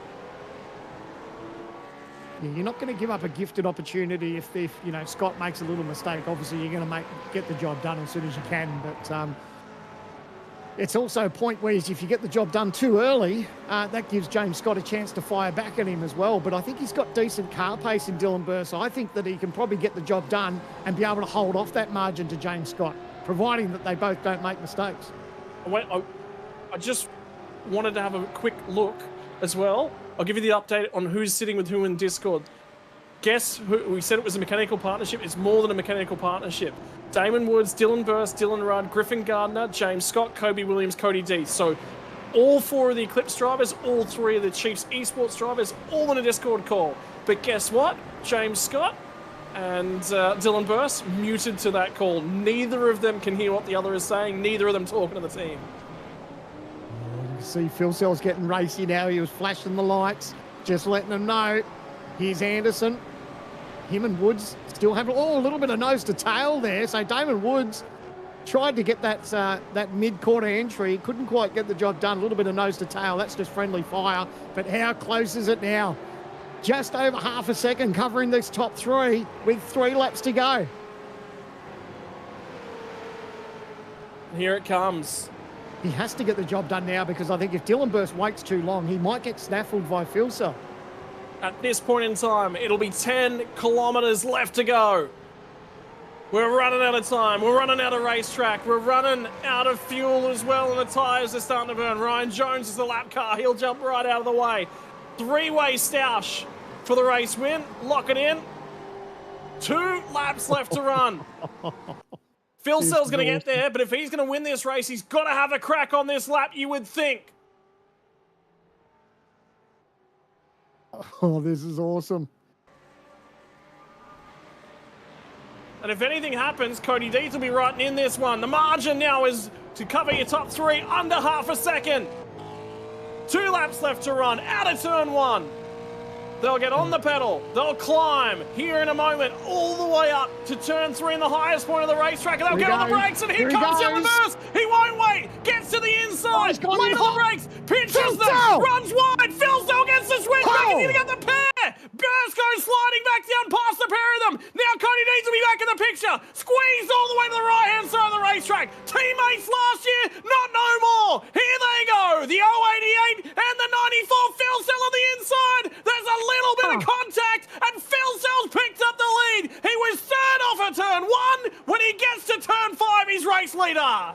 That was brilliant driving from Jared Philsell. Dylan Burst made a move the inside, didn't quite pull it off, went in a little bit hot. Jared got the cut in and got the job done, and now he's pulling away from James Scott. There's only going to be one more lap left to run. Barney at the flag stand, he'll have the white flag. There'll be 5Ks to go right about now. 4.3 on the final lap. 10 turns. Now there's 12. Now there's 11. There is one more lap to go from the Red Bull Ring, and we'll wait for them to come. Barney, white flag in air. Here it comes. One more lap. Red Bull Ring, 4.3 Ks. There's a big climb to come. There's a big step on the anchors, and right now, Jared Philsell's got the biggest pick of the lot. Yep, he just needs to hit his marks. Don't worry about what's happening behind him. He just needs to make optimal run out of here and get to his braking zone. There's going to be squabbling behind him, and that's what he wants to see. He wants to see Dylan Burst and James Scott going at it, and that's exactly what he starts to see in his mirror. They go single file again. Jared Philsell hits the marker, straight on the apex, but it's nose to tail between Scott and Burst. When they get off at turn 3, he's nearly got half a second. In fact, he did have when he got on the loud pedal. For the final time, they'll run it down the hill to turn number 4. Your best overtaking opportunities, they're now in the rear view. 2 laps to go. James Scott, he was leading this thing. He was comfortable. He was sitting there. Dylan Burst was right on the backside, but he had control of the race. So this is 2 in a row that he's had control of, and he's let it slip through his grasp. But Jared Philsell's been supreme. Out of turn 6. Now, he's only got a couple more turns left to go. He'll flick it in at 7, then it's back to the right at 8. You just about can't get a pass done. He'll slide the tyres. Those rear tyres have been worked hard for the driver of the 94. Lobs Esports, he won race 1. He cleaned up a bunch of them last year. Looks like he's going to win race number 2. And ladies and gentlemen, 52 laps from the Red Bull Ring. Jared Philsell is going to win it at the Red Bull Ring as he lights it up and puts on a display. James Scott from Dylan Burke, Cody Deeth, your top 4. Masterclass from Philsell. He saw that those two were squabbling. He made the move, got the job done, and takes a checkered flag here at Red Bull Ring. What an amazing round 2 for the series. And I tell you what, James Scott pulled it over very, very quickly. He did enough. He was just done. He'd be disappointed with that one because he knew he had the speed to be able to get that one done. Dylan Burst is the spoiler and all that. Runs it wide. The field's still coming their way through. We're down to about 18th, 19th spot. Late on in the piece. Got an update. Remember how quickly Dylan O'Shea was driving his way through the field?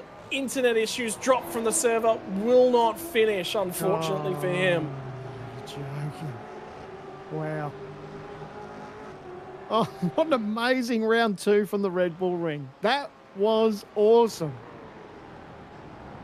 Oh boy, what a way to start the year.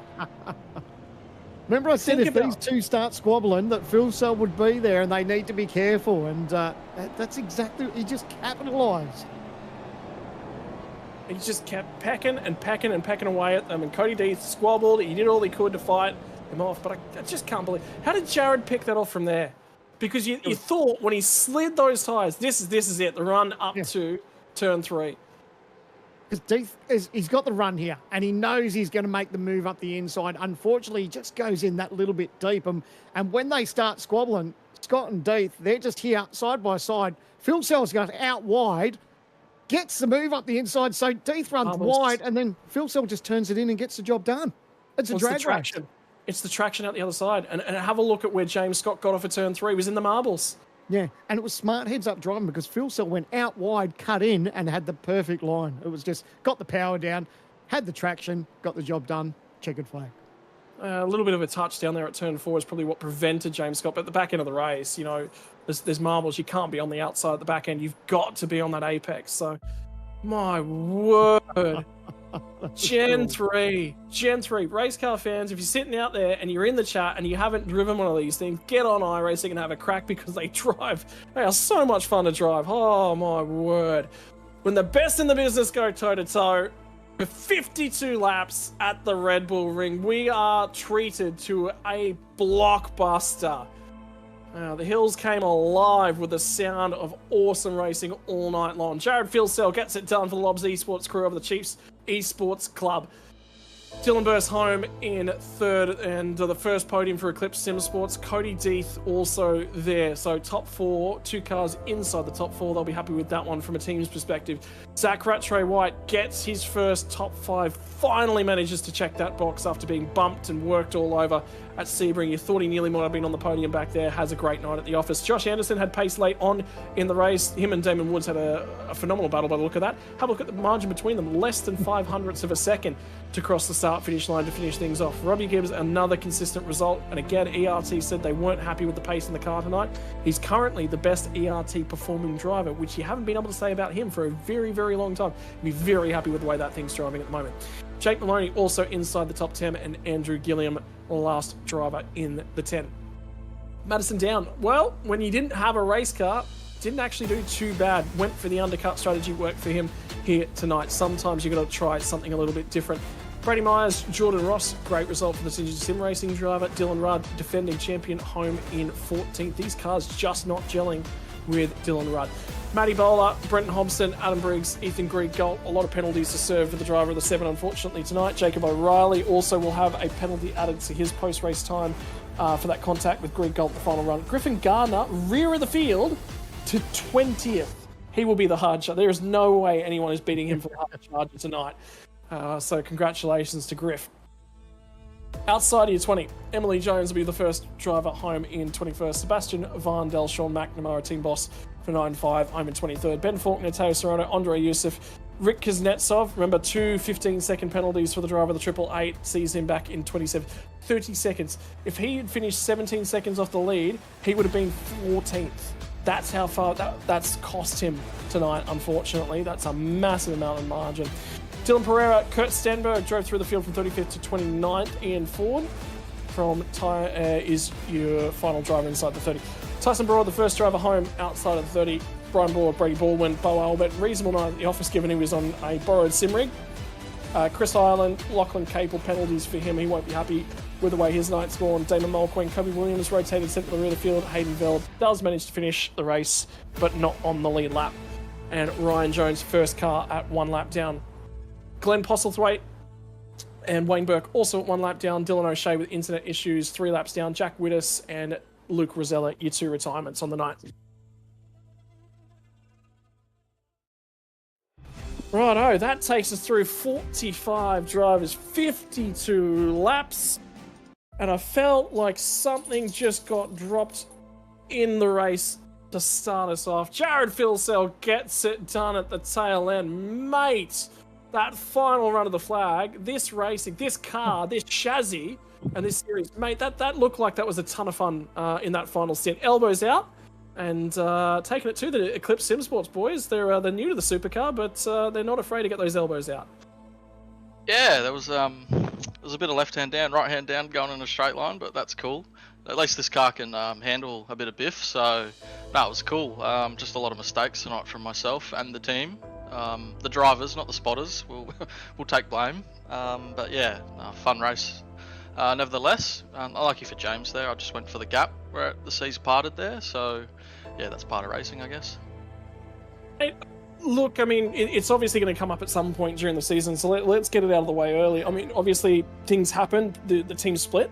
Mutual between you guys, because you're still going at it out on the racetrack, obviously not working together anymore, but does that spice things up a little bit, bring a little bit of passion back for you because you're on different sides of that fence now? No, not really. No, we've always. I've never even had a run-in with James. He's been the most respectful of the whole field, I reckon. He races hard.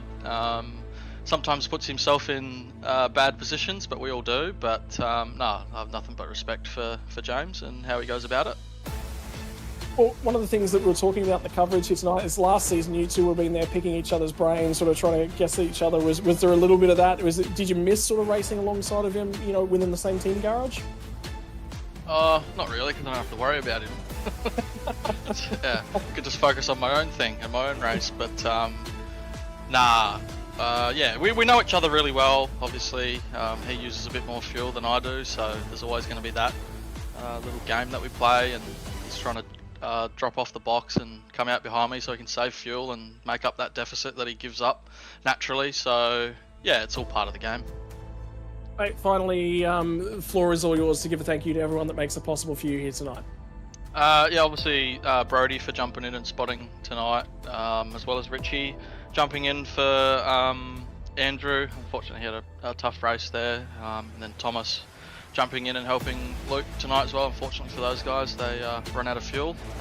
Yeah, I almost ran out of fuel too, so that was a little bit of a balls up there, unfortunately. But I'd like to thank the guys at Whitey Spies as well. I forgot to thank them last week. Sincere apologies to them. I'd like to thank them for coming on board the Lobs Mobile this year. So yeah, and thanks to you guys for the broadcast. I'm sure it'll look great when I go back and have a lookie. Yeah, you've got something certainly to go back and watch, that's for sure, mate. The biggest question I think we might have for you next time is how you rate Sandman's drawing skills. So you wait until you find out what he's got in store for you. Yep, I'll let you know next time you talk to me. Congratulations, Jared, on the race win here tonight, brother, and we'll see you again next time. Sandman, you've got the next step down here tonight, mate. James Scott, home in P2. Yeah, second place driver, James Scott. An amazing battle all night. It came down to those dying couple of laps. Battling with the old phone, your old teammate and Jared Philsell. Tell us about your night, mate.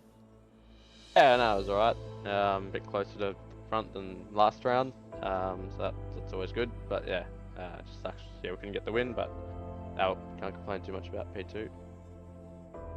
The battle was epic all in those closing laps between you and Dylan. There was nothing in it. It looks like Dylan was just sort of taking his time to have a crack at you, and when he did, unfortunately, Jared was just so close that he was able to pounce on the both of you, and that's unfortunately where it went away for you. Yeah, it sucks, but yeah, as I said, yeah, P2 is not too bad. So still early in the season.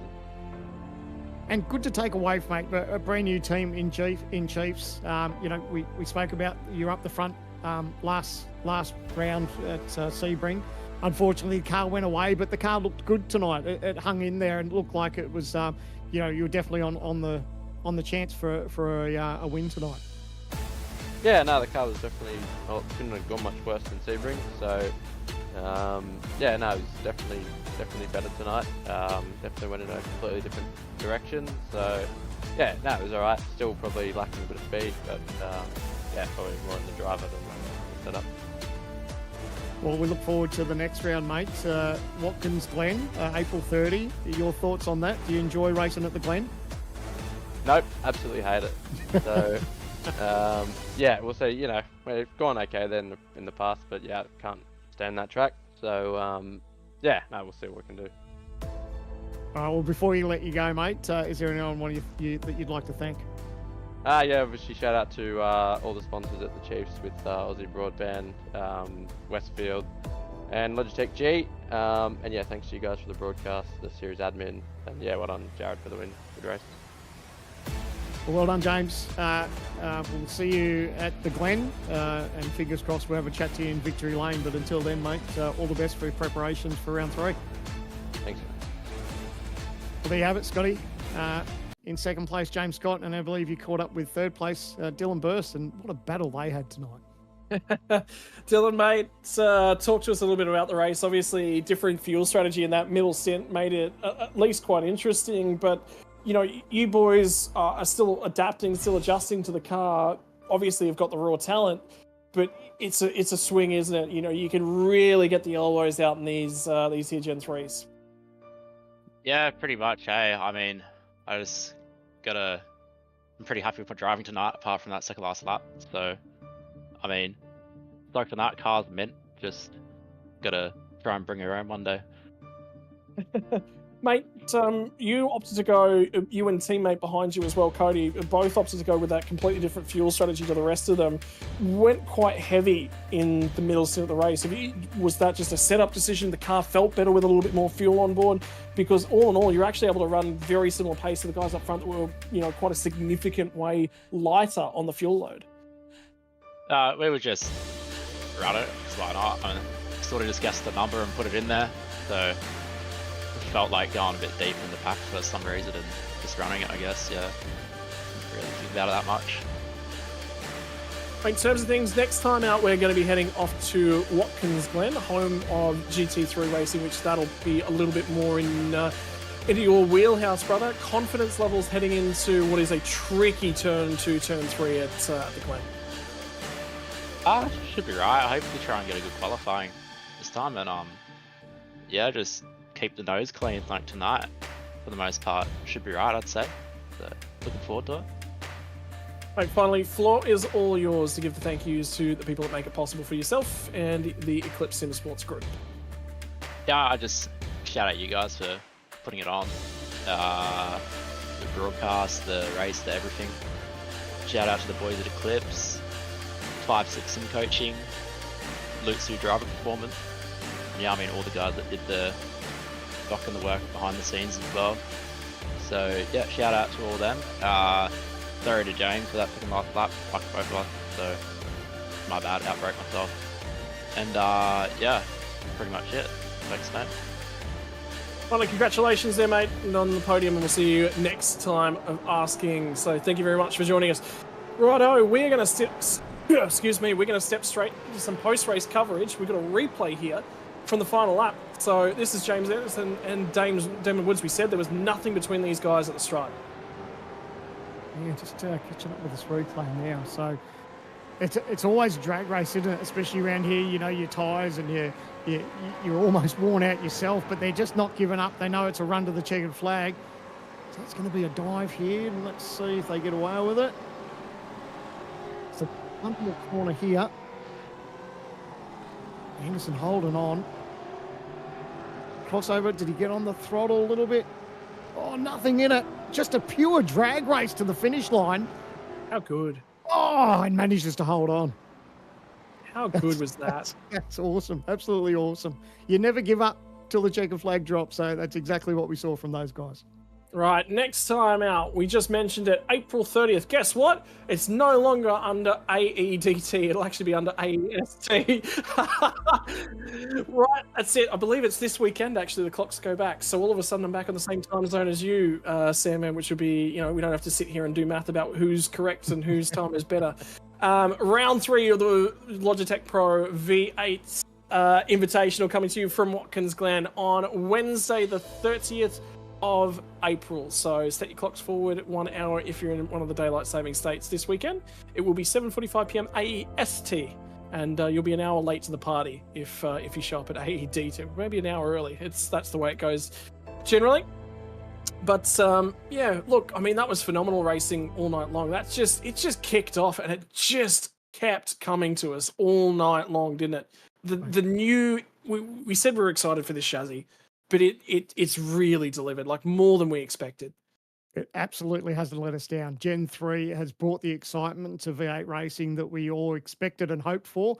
And, mate, the racing from just the opening 2 rounds at Sebring, now we've got the Red Bull Ring. I can't wait already to get to Watkins Glen. But Jared Filsell going back-to-back and did it in style too. It was great racing, good hard racing between 3 drivers and 3 teams. And tell you what, it's a good recipe for 2025, isn't it? I'm drooling. I can't wait for round number 3 at Watkins Glen. Yeah, I was thinking exactly the same thing. I want to say a big shout out to all the sponsors that make it possible for the Logitech Pro V8 Invitational as well. Part of our major sponsor, Logitech G, on behalf of the Playseat Pole Position, our Gamesman Grid Walk, and OG Gear that bring us all the coverage here tonight. It's been another broadcast here from the Logitech Pro Invitational. It's only going to be a couple of weeks before we set sail once more. We'll see you all then when we head to the Bull Ring race from Watkins Glen.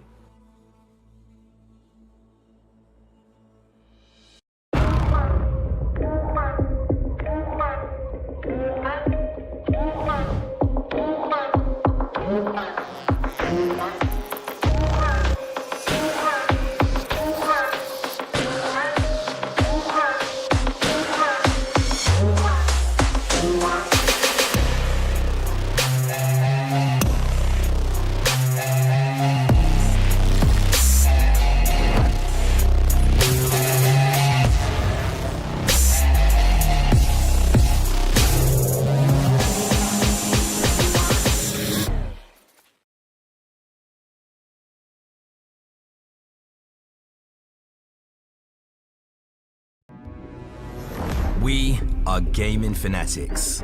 Our goal has never been to just play games. We think it's much better to feel like you're actually in the game. This feeling is what drives us as we create world-class gaming chairs. Our one aim, give you a brand new gaming experience. Help you move in perfect sync with everything on screen. Make sure you're having a ton of fun. It took us decades to achieve this, and we're still not satisfied. Every day, we wake up to get better. We'll never stop designing the very best to help you be your best. When it's all said and done, our job's only done if you're in full flow and focused on your victory. May you win, and win big.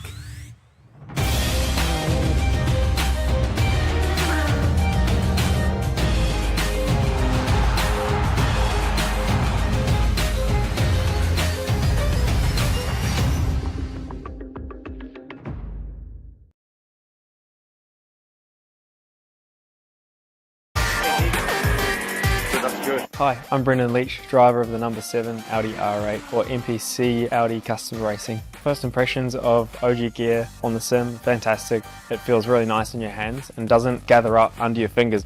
The sock, very breathable for me. I get sweaty feet when I'm on simulator. I know that's not the nicest thing to say. It has just the right amount of grip because your feet do just naturally move around on the pedals a little bit, and I like the way that they give you that freedom but also give you that stability that you need. Weekend in, weekend out, Motorsport Australia officials are making waves. From waving flags, waving cars through pit lane, or responding to a wave for help. Wave hello to new lifelong friends. Who knows, you might just make waves around the world. Ride the first wave. Search Motorsport Australia officials today.